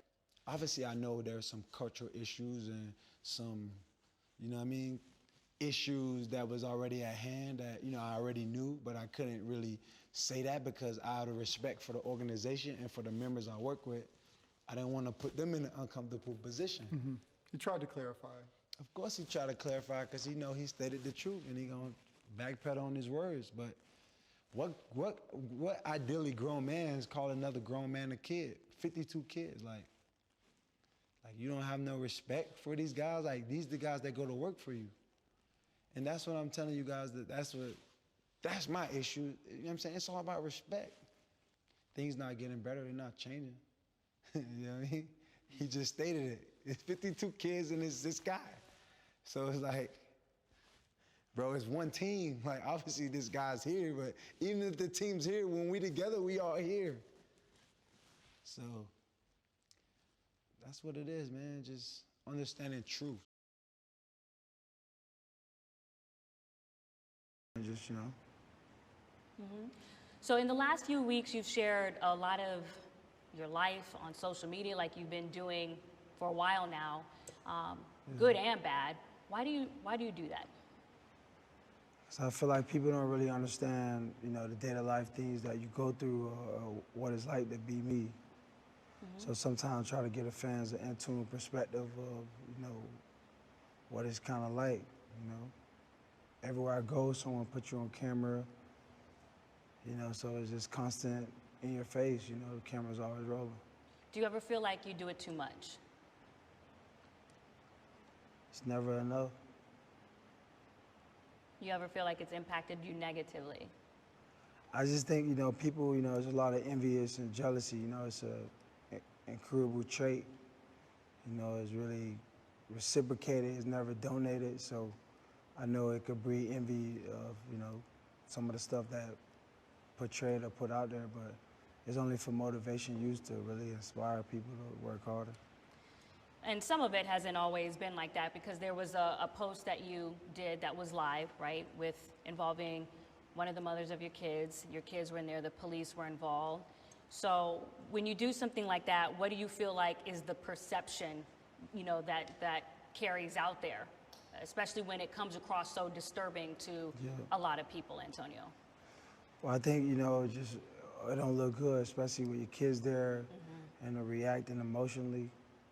And sad that it had to be online, you know, the whole world to see it, you know, but that's just something, you know, I explain to the kids and my family, you know, just about handling my emotion the right way. Sometimes things could go on in the wrong way, and it don't mean it's okay to react in the wrong way. So it's all about having a positive expectation and not letting my emotions get the best of me when I'm reacting negatively. So when you say it's sad for something like that to have to happen, Antonio? You know, it's really reciprocated, it's never donated, so I know it could breed envy of, you know, some of the stuff that portrayed or put out there, but it's only for motivation used to really inspire people to work harder. And some of it hasn't always been like that, because there was a post that you did that was live, right, involving one of the mothers of your kids. Your kids were in there, the police were involved. So when you do something like that, what do you feel like is the perception, you know, that carries out there, especially when it comes across so disturbing to a lot of people, Antonio? Well, I think, you know, it don't look good, especially with your kids there and they're reacting emotionally. And sad that it had to be online, you know, the whole world to see it, you know, but that's just something, you know, I explain to the kids and my family, you know, just about handling my emotion the right way.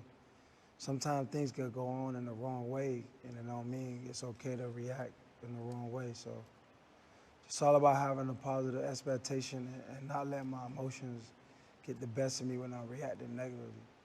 So when you say it's sad for something like that to have to happen, Antonio, but people out here hearing you say that are saying, well, it was within your control right, to post that live. So it's not something that you had to do. So when you say it's sad that that had to happen, is that really placing the blame somewhere else for that going out live?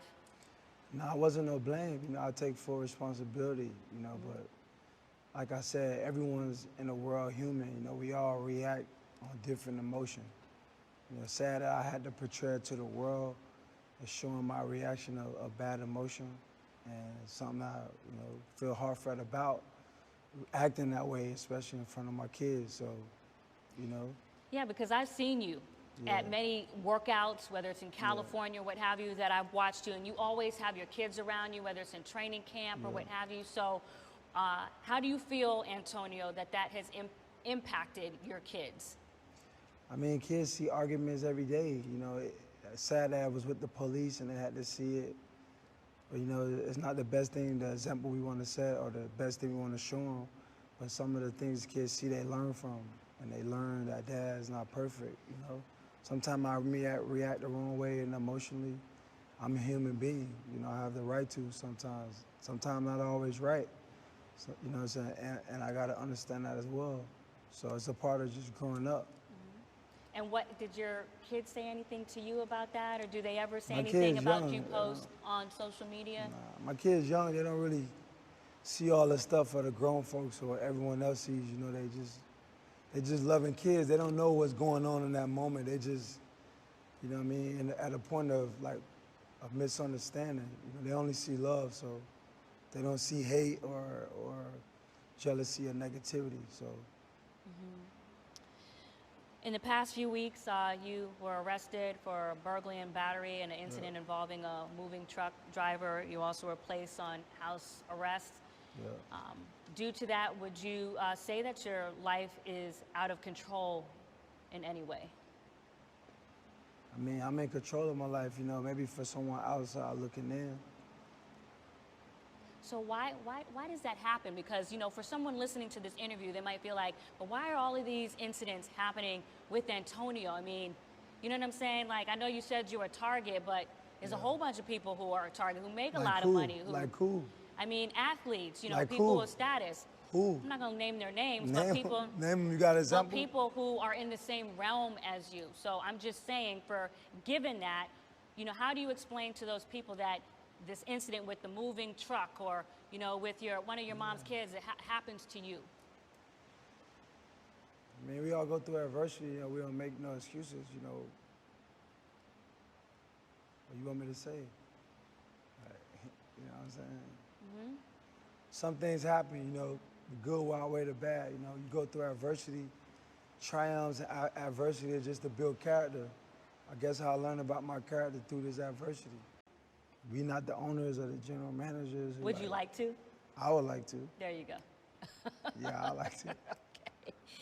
I also wanted to ask you, with some time to reflect now, what do you think about your departure from the Steelers, a team that you were with for 9 seasons? I feel like, you know, I could have left on a better note or could have handled it better. But I just feel like at the time, you know, that's where I was at mentally. And how would you characterize your relationship with Mike Tomlin right now? Or how do you regard him? Man, you know, it's a coach relationship, you know, players and coaches, you know. Is it complicated? No, Mike Tomlin was a good guy to me, you know. He's a good coach, a great leader, you know, someone I could depend on off the field for anything I need, personal. I think he cares about my well-being. But, you know, I'm not a member of the Pittsburgh Steelers, so I don't need his coaching anymore. Okay. How would you describe your time with the Raiders? I think it was a little misunderstanding, but I think it was fun. And what led to your conflict with Mike Mayock and you eventually calling him out of his name? I never really called him out his name for, you know, to clear the record. You know, I know there's a lot of reports, but, you know, he'll tell you, you know, he'll clear the air, but I just think he's a new general manager. He never seen a guy like me. So there's a little discomfort there or what have you. You know, he got a lot of notes from Kevin Colbert so. Okay. Well, just to clear it up on this end, you know, multiple people say that they heard that conflict with you in terms of it also arising to that point? And to that you say still. People gonna always say he say, she say, like Mike Mayock, you know, like the conversation or what it was. I think, you know, it just was in the right place at the right time for me to be there. Mm-hmm. And do you feel like you owe anybody in the NFL an apology? I think I owe the whole NFL apology and my past behavior. You know, I think I could have done a lot of things better. And do you feel like you owe any of the women that you've ever got into a conflict with an apology? I feel like I never really got any conflict with no woman. You know, I just feel like I'm a target, so anybody could come against me and say anything, and I'm gonna have to face it. You know, there's no support, it's no ecos, it's no rules in it. Like anyone could come after me for anything, no proof or whatever he say, she say, and the media run with it. So even if I'm not guilty, I'm already guilty because they already wrote it, put it on the TV, and put that in people's minds. So just by me having to sit here and hear those the allegations of me, you know, it's just unfair to me, you know, every time. Mm-hmm. I believe it when we see it. But to clarify, you haven't gotten any of that yet in terms of any help. Yeah. Do you feel like you need help? Help as in what? Well, you know, some people, when they talk about you, not Yeah. to say that it's true, but we're going to just talk about what we hear, right? So Yeah. some people, when they talk about you, they say, Antonio Brown needs mental help, or he shows signs of needing mental help. Yeah. Do you need mental help? We all need mental help, you know, from our friends, from the people we hang around, from the people we consult with every day. Yeah, we need mental help. I'm like an animal in a cage. Like everyone just talk about me. I can't go out my house in the private. Everything I do is in the face of people. Is the face of someone talking, someone making an assumption about me.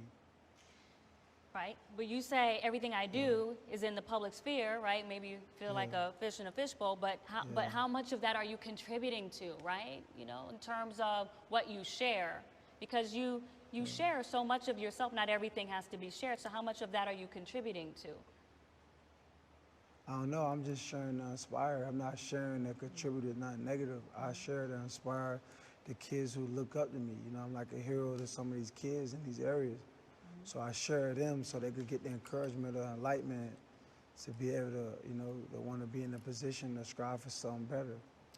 Some of the things that people also feel or speculate on is whether that hit from Vontaze Burfict in the playoffs from the 2015 season that went into the playoffs.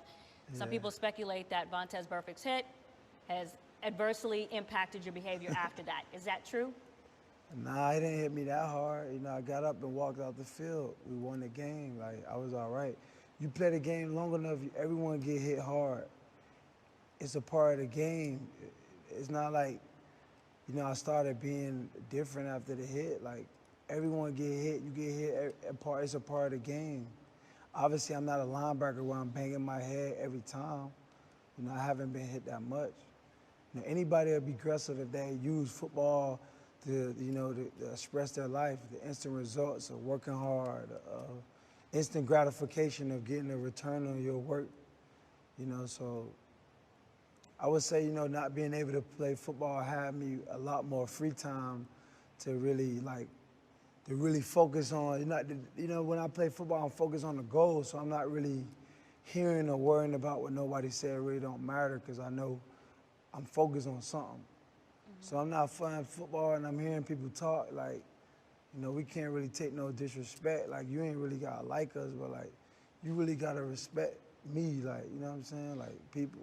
So you don't feel like you've noticed any more aggressiveness or emotional outbursts? I just think I got time. I just think I got, when you got time on your hands, you know what I'm saying? You know what I'm saying? And you don't really have a goal or something that keep you driven, focused fully. You know, now you got time to react to what this person say. So you attribute it to having more time on your hands? Exactly. But the emotional things I have done, you know, that play into it as well. So I think people have been able to see, like, half of the story. So let's get into that a little bit. You have several accusations from various women involving incidents of sexual misconduct that range all the way up to rape. Did any of that happen? No, we can't really speak on it from that term, but no, that's not who I am or what I stand for. So does that count as a outright all denial, towards any of the allegations that you would like to, put forth, right here in this setting to everything that's been said against you? Yes. Okay. And just so I can be clear, okay, for the people out there, okay, Brittany Taylor has accused you of rape. To that you say? No. She also has accused you of expressing yourself on her, just to be specific. That's ejaculating on her. Did you do that? We really don't get into stuff that the court and the procedures, but, we let the court handle that stuff. Okay, so why do you feel like some of those accusations, including an unnamed artist that was, reported in the SI article, who also said that, some sexual misconduct happened, why do you think that those accusations are out there? Because I'm a target, based on the position I'm in, people could say anything they want, and it become public perception. So when the public knows that, I become a target, and anyone could say anything, even if it's justified or unjust, I'm the guy who feel the pressure from it. Even if it's not true, I still not been able to provide justice to be able to work based on someone else's allegation. So was there anything that you did with your behaviors that could have been misinterpreted, or that you put yourself in terms of a situation that, would cause them to make those accusations against you? It's just, usually when people want stuff out of me, this is the road they take. They could try to shame me publicly to see if I give them a certain type of wage. We all done been through it. It's just, I wasn't willing to give them that wage, So what do you mean? Do you feel like any of these women, are you alluding to the fact that you feel like any of these women were trying to extort you? I'm not here to give you a support case. No, I don't know, I don't know, yeah. This not here to sell you on a support case, Yeah. It's just to I understand. kind of give you a briefing. Is there anything that you feel like you could have done different to not have been in the situation that you were in with some of these women? But I'm not in a situation with any woman. I got kids from a lot of mothers and good women. Just this assumption over my life that when you become successful, people could say, Mm-hmm. So why do you feel like you're out of the NFL? I mean, that's not my focus, right now. My focus is get back to NFL, so we're not trying to worry about, being out of the NFL. And I just want to also give you an opportunity to discuss if you feel like there are any accountabilities that you have, or anything that, you could have changed or done differently to not been in this position. I think I could really express my emotion the right way when I get frustrated. So being able to express myself in a positive way when things are not so positive. So being able to really channel emotion, because we all have emotion. You probably did something when you was emotionally mad or made a decision that you probably shouldn't have. And I think that was the case of me over the last season. From knowing different experiences, different things I noticed when playing. Had me emotionally react and made it rub, a lot of people the wrong way, and allow me the opportunity to, get embraced by anyone in the NFL. Eventually be able to work with the police. Do you feel like you're addicted to fame? I'm addicted to fame? Nah, I'm not addicted to fame. Addicted, you mean what? Do you crave the spotlight? No. Do you seek the spotlight? Why would I seek a spotlight? Not sure. Just a question. Yeah. Okay. Real quick, just because you mentioned your mental health, do you have any concerns of having CTE at all? I just got a whole lot of money, that's it. I'm gonna let you end on that. Yeah, Unless you want to clear that up anymore. that's the single, you know. So you don't feel like you have CTE, you're not concerned about Nah, it? if I had CTE, I wouldn't be able to have this beautiful gym. I wouldn't be able to be creative. I wouldn't be able to, communicate and Well, you might have the early, there's early stages, AB, just to be Nah, I clear. ain't no Yeah. Aaron Hernandez. I'm perfectly fine, Okay. I ain't take that many big hits. I had one big hit in 10 years. Anybody who play this game, they gonna get hit hard. That's a part of the game. Why people think I got CTE? I'm a real handsome guy. I'm healthy. Wow, it has Like, nothing to for do with real. how your physical But I'm saying, attractiveness level. I know, but CTE is you know what I mean? I feel like I don't have CTE. I'm perfectly fine. And then obviously this is a serious, condition. Yeah, We yeah, just, of course. wanted to ask about that. Did I ask you is there anything that you want to say that I did not ask you? How's business? How's business? Booming. Okay. Thank you, Antonio. Appreciate it. No matter who it is. Being that, as soon as you left, I'm not going to say you the reason, but as soon as you left the Steelers, they didn't have the normal success that they had. Yeah. Do you feel like you were the what's it called, the Darryl spiral, or you think that was just how the season go? Injuries and all that stuff. I think every football player, I'd be lying if I tell you I didn't want to see them do good. Anytime you at a spot and you the reason, and they don't do well. But at the end of the day, football is the ultimate team game. One guy can't help, but ultimately you need everyone on the team. As a football player, everyone had an attitude I think it was me, but ultimately you need all guys out there working together to make it work. And I just felt like that they was gonna go down the wrong path because a lot of things happen, that spilled out. I feel like if you're a good team, you keep everything in-house and you make everything work, and once everything go to spilling out, it just showed that the culture ain't what it seemed. And the stuff that I was able to hold in for so long, it was just time to let it go. Just let it go, and it came out. You talked about your speed and running routes. Could you beat Tyreek Hill in a race? I mean, depending on what kind of race. You were lined up, going. Man, I like myself. 100 yards. Man, I like me, right? I like me no matter who it is. You and Shoe good now, or you still? What that? Oh, Schuster. Yeah, we was always good, man. The problem be, people try to disrespect me. Then when I react back, it become bigger than everyone else. Right. Yep. But I'm like, man, this is a young guy who came in the league, who looked up to me. I took him under the wing, showed the kid number respect. And, soon I get to another team, the first thing the kid do was post my picture, post him scoring a touchdown with me in the back versus the team that I just went, saying he ready. So, that's if I'm signed with Trina on your record label and then I leave and I have a picture on the stage with Trina saying, I'm ready somewhere else. That's like a disrespect. Absolutely. So, I agree. Have y'all talked face to face? Yeah, I'll talk to him. We clear the air. But that's what the world is. These young guys, they want to get in Instagram beefs and little wars and they think that grow their followers. I'm all about respect and peace, man. So I just felt like he was disrespecting me first. So it's a competitive game. We're gonna be disrespectful back, And when I disrespectful back, he's a bad person. He's picking on this guy, but this guy have 500 yards. If I have 500 yards, what they gonna say? Nasty? Yeah, slow down. Playing, joking. Yeah. So I'm just being competitive. You want to be competitive with me? Just set the bar high. Set the standard high. It's not personal. It's a competitive. It's a competitive sport. Everyone want to be the best football player, and that's what drive the game. And you the best.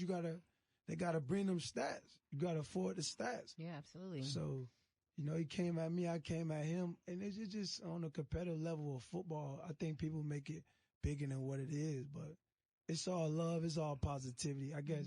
I can't react negative. I gotta always take the high road. But Juju, step it up, man. Come on, man. Can't be coming at the boy in them stats. Ain't looking right. I don't know how well he does outside of football, but I hear you getting into boxing now. You know, we got a lot of adventures we could tap into. You know, it's a lot of ways to eat out here. You know? That's a joke, though. You're not really seriously thinking about boxing. No, are you? I don't gotta really fight no one. You know, especially if they ain't really worth it. You know, Logan Paul, like he ain't really. You don't get no strikes for beating him. You feel me? Like A YouTuber. where I'm from,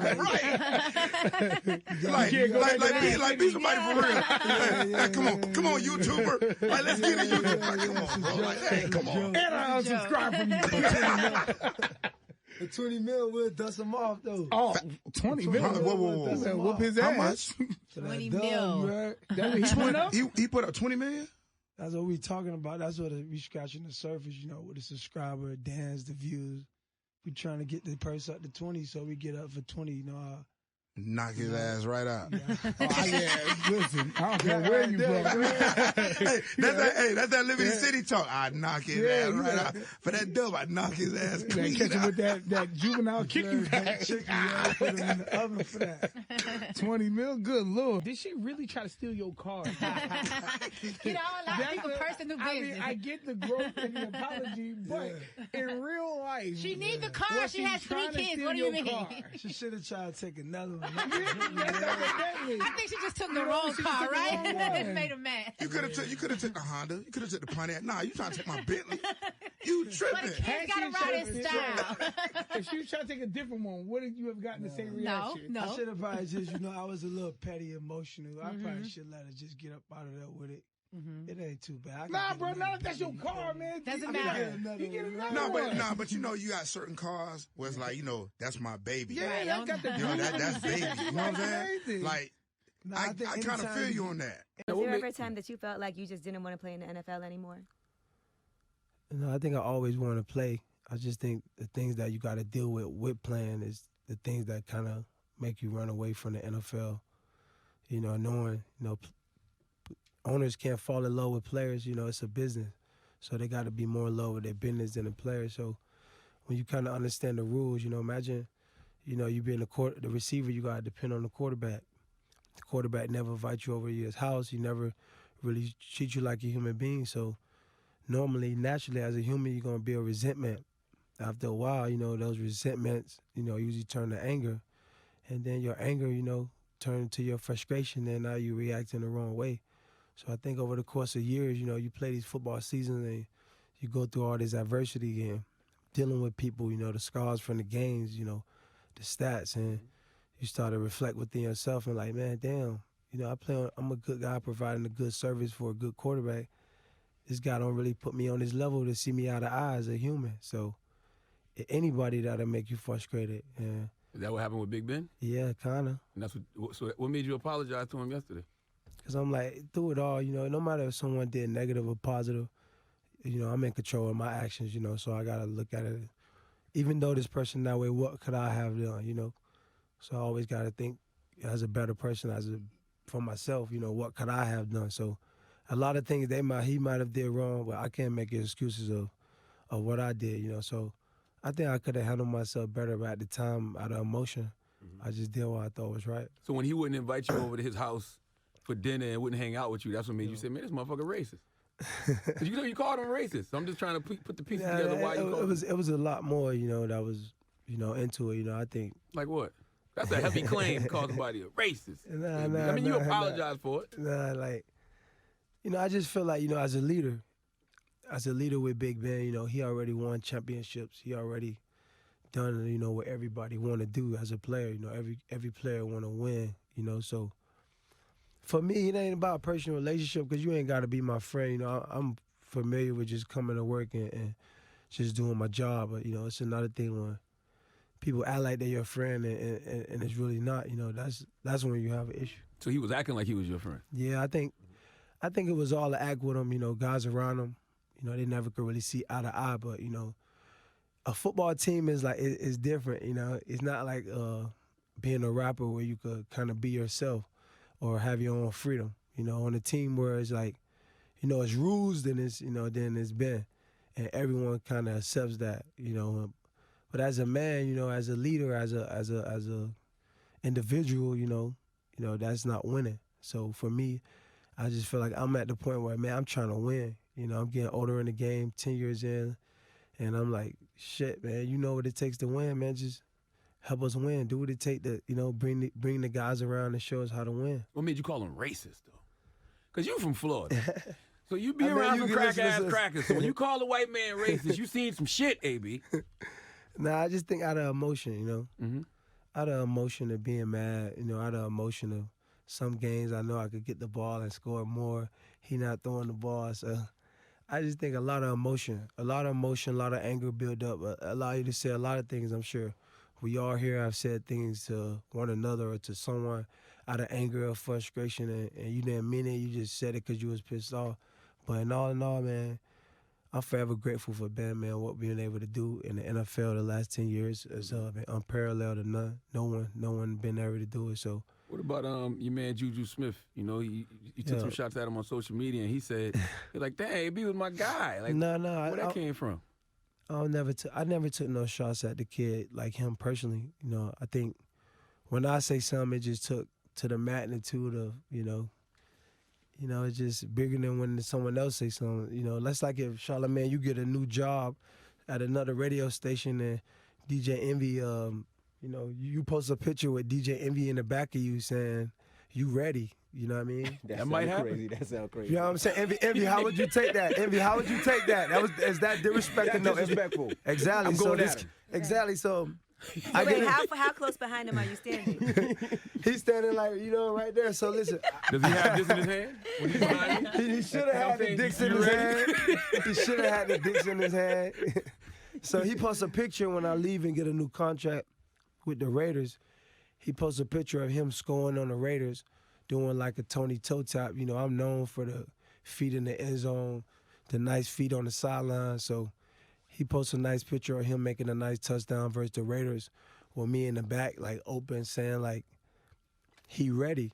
And, my people, to me, it's like, it's online. I don't really try to get into it because I know when you're the best, everyone's going to try to take shots at you, bring you down because I am who, like, people want to be. They want to be the guy in this position. That's why they come at me, So I see, my people around me like, hey, man, I thought that was your boy. He posting this. So, I seen him post that. So I'm like, okay, so if you want to make it a competitive thing about sports, let's make it. That's what it's sports. Mm-hmm. He think he the best. I am the best. So he want to be in my position. So if you want to be in my position, let's just monitor you and see if you got what it entails to put yourself in my position. So all I said was I was just calling him back out. They gave him MVP of the team. The year I had 15 touchdowns, and Ben trying to force him the ball to make him the guy. And so I'm like, okay, let's just, as sports competitors, let's see if you could be who I get it. Who I am. So when I came at him, I was just on a competitive thing like, hey, man, if you think you could be AB, if you think you could be the MVP, let's see if you could be the MVP. Then the guy get 500 yards, and then I say, bro, you got 500 yards. It was a joke. And then I'm a bad person. But if I had 1,000 yards, my people going to tell me it's a joke. I'm a joke. And that's just my standard. And, some guys don't have that standard. And I came after him for football. I didn't come after him for personal. It was competitive football. But, everyone want to protect the little kid and come after me these days. So have y'all spoke at all? You pick up the phone and reach out to him? Yeah, we talked, man. I think he we reached out and just hashed it out on a positive note. I think, people just do stuff online. I think online just people hype it up too. Yeah, they just that's what it they is. Gas like, people up. People trying to get followers and likes and clicks. They're not trying to work hard and get results. Yeah, and there were times where it felt like you were making it easy for people. You know what I'm saying? Like when you went on live, the police bullshit. But that's like I'm sitting there and going, AB, why'd you turn on the camera? I just wish, you know what I'm saying? Like but listen, sometimes you got show people what you go through. You know what I'm saying? I'm not cutting on the camera because who else I'm gonna run to when you calling the police to protect you for something? And it's an hour I gotta be out there with them. So of course I'm gonna be emotional, frustrated because it's like, yo, you the police, you here to protect me or cause me more despair at my house? I pay taxes out here. So you felt you were being wronged, so you wanted to put it on camera? Nah, man, I ain't felt no way. I just felt like people need to know what I'm going through. That was it. Your new album is called No More White Woman. I ain't really haven't dropped the album. I'm really dropping singles. That's a single. Okay. I just put that. We're gonna I was change in that the. title. I was We're gonna entertaining. change that title because your children's mother. Yeah. No, I was just being funny, man. Like I Okay. love white women. I love all women, man. Just entertainment, man. People take it too serious. But that's like- when it all go. Listen, we've seen a lot of crazy shit. I know, but man, I ain't crazy. I'm a public figure, man. I'm a football player. I'm a role model. I'm a hero from Liberty City, man. Like if I say something, it's just to be funny and cool. Like it's not to bring no one down. You know, I'm trying to bring people together. But we don't know that part. We're My learning that. girlfriend white, man. She at the house right now. She got like 3 kids, man. I love white women. It's good. But to Ebro's point, we're just getting to know you. Nah, This side's but that's good what to I'm see. saying. Y'all should already know me, man. I'm a big time player, man. I'm that boy, Himothy. But we know you on the field. You know, right? Yep. T.O. Yep. And we were talking about the situation. He said the only thing he didn't like was he felt like that you put your kids on camera. Yeah. And I told him, I said, I Yeah. think he even did that to make sure that he was treated fairly. Yeah. So why did you do that, if for any reason? I just think at that time, you know, I'm really emotional, and you know, the police is there to really support your well-being and to be there to help you. Obviously, I was in an unfortunate situation with my girl, and you know, the police wasn't, you know, acting accordingly. So, you know, for me, obviously, you want to be a good example for your kids, and I don't feel good in no way to act in that manner in front of them. But you know, and you're good, right? You made up with your everything. Yeah, we good. Everything is good. You know, we fight like that, but we gotta do better for our kids independently and togetherly. But you know, everyone make speculation, man. I got a beautiful relationship with my kids, all of them. They all live with me in Miami. So, you know, I just regret that moment being on disrespecting the police on camera and having the kids to be there to witness. But you know, just a human being emotional, man. Anytime you're emotional, someone trying to take your stuff, what you work for, and the police there they're supposed to be to support you and not allow that to happen, you know, I kind of acted frustrated. Probably shouldn't have put my phone on live, but, you know, sometimes I'm recording everything just to, you know. Yeah, nobody should make you mad enough that you turn your phone on and start yelling at it. You know what I'm saying? I'm trying to let the world know what we got to go through, you know. And you a Cancer, so that emotion hit hard, especially when it got something to do with home and family. Yeah, it's too much. Yeah, man, what you doing, man? hip hop answer. I don't know. Oh, man. they all right. I don't want to say no You names. can't show Julio some love. There's some guys out there balling. Julio straight. Yeah, all right. Yeah. So, I guess my next question, you know, a lot of people attribute what's happening to you and the shift in who you are to a big hit you took in the game. Yeah. How much of that was, because I rationalized it as that big hit happened and he realized how fragile things could actually be, and he decided, you know what, I need to make sure these bags is right, and I need to take care of me first. You're talking about the perfect hit. The against Vontae Cincinnati. perfect hit. What do you? Is that even a part of? Nah, like if you play the game long enough, like you gonna get your ass kicked. Like you gonna get hit. Like you gonna lose a play. You gonna lose a matchup. That's a part of the game. Like you can't make no excuses from me. You know about issues if I got hit, man. It's a part of the game. Like you gonna get hit. A lot of guys got concussed. That's a part of the game. That's a part of what we signed up for. Did you feel different after that hit, though? Was it different in any way? Man, everything's different. I mean, anytime you get hit, it's not a good thing. But for the most part, man, I'm back to my senses. I'm all right. I mean, the hit was just a bump in the road. You play the game, you're going to get hit, but there's no effects from that hit. Like, I just dropped the hit called Whole Lot of Money, man. It's got 1 million hits right now. Here we go. That's the only hit. Here we go. That's the only hit Rapper that's guy. giving CTE. What's your name? You heard? Timothy? Timothy Torrance, you heard?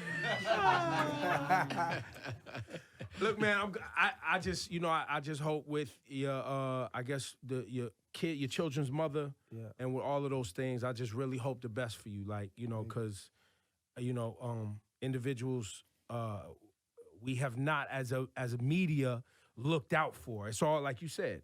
You guys are entertainment, product on a shelf. Some crazy shit happens. We don't know you. We report on it.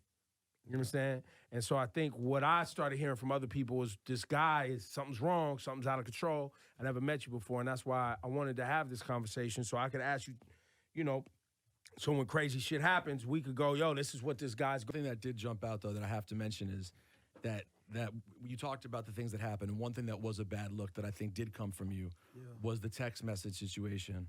No, but it's like, with yo, the woman who did the art listen, for you. how would you feel if, you know, you at home and, you know, you're on a good team and you're preparing to win, and Sports Illustrated is saying a woman said you did something to him 3 years ago, and it's like, it's an artist who you paid money to. Like, I'm Antonio Brown, bro. I'm a handsome guy. Like, I don't have to play no games with girls, man. Girls chase me every day. Like, So it was a false. You're saying it was a false allegation in the first place. it's all false, man. The same girl who she met was the same girl with the sexual assault. So these girls legally knowing each other, the media bring me down. That's illegal. You can't reach out to someone else and make them help your case with saying something else negative. So it's like, man, it's been a lot of target hate, you know, and a lot of chances you don't get to defend yourself or really tell people the reality of the situation. Is that why you're doing interviews now? So you can take control of course, because if I don't, then I'm just, you know, people like you who I meet, they just like, yeah, this guy's this crazy guy and he did this and he did that. But it's like, you know, I gotta be able to control the narrative and come look people in their eyes and let them know who I'm is and what the reality. If someone was saying negative about you and it's on the TV, like, man, I just went to jail off a benchmark that I didn't even know that was on the news. So it's like, what? So sometimes, man, you know, my reality is a different reality than others, and, you know, it's a hard time coping with it because, it's, you know, sometimes it's unfair.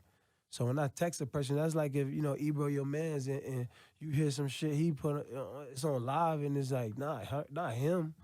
So I'm hitting her up like, damn, babe, like, I gave you an opportunity. Like, I met you at my charity event, my baseball game in Pittsburgh. I was with the same gymnastic girl who filed the assault, so they both met with me at one of my events, at a charity event. I brought the girl over, paid her to do art, and it's like she partnered with the same girl who filed an assault. It's all a money scheme, man. Ever since I got successful with the New England Patriots and started playing, just all the hate, you know? Yeah, I think, you know, the fact that you've been a football player your whole life, and this is something that you've been able to do, and you're talented.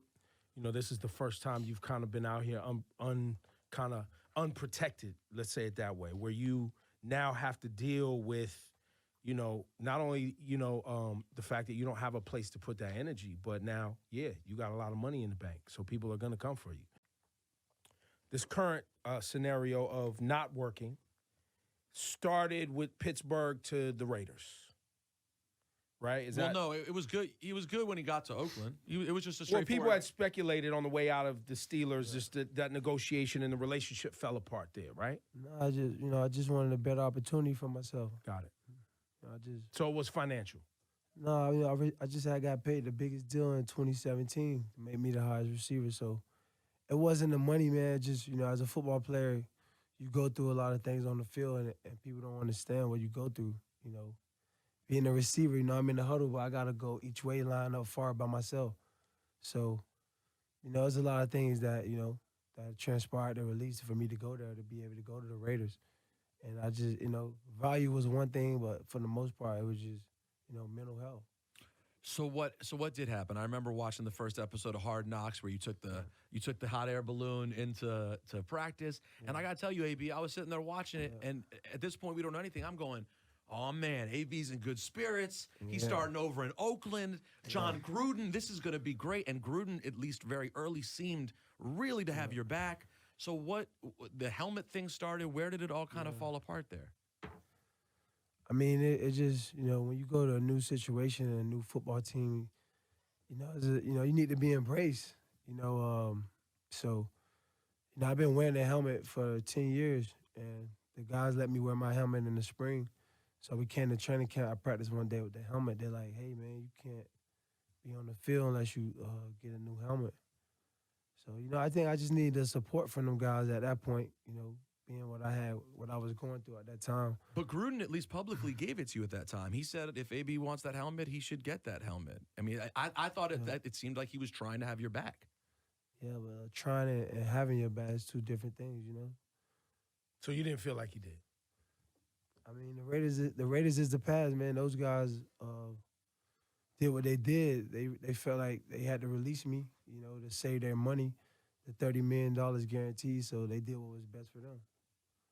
You know, nothing what I did could have, you know, it is what it is. They did what they did, you know, life move on. You put up a post earlier today about Ben Roethlisberger, a very heartfelt apology to Big Ben. Why did you feel the need to post that, and how do you feel about Ben? I mean, I'm real grateful for Ben. You know, I think the media make things spin them the wrong way. You know, I've been nothing but grateful for Ben, what we have been able to do this past decade. I think no quarterback and receiver, you know, for the past 10 years been able to do what we've been able to do. I feel like some things we could have worked on in the relationship. I mean, I think if you had talked to him, he felt like some things he could have done better. I feel like some things I could have done better.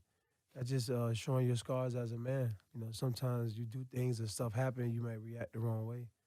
And, you know, when you think, you know, I'm real grateful to play with that guy, you know, what we've been able to do. So when I come to my senses, man, I'm just working on my emotions, you know. When I come to my senses, you know, I know what it is. It's good to hear that, man. Because I'm be honest, man, they was like, Antonio Brown want to come in. I was like,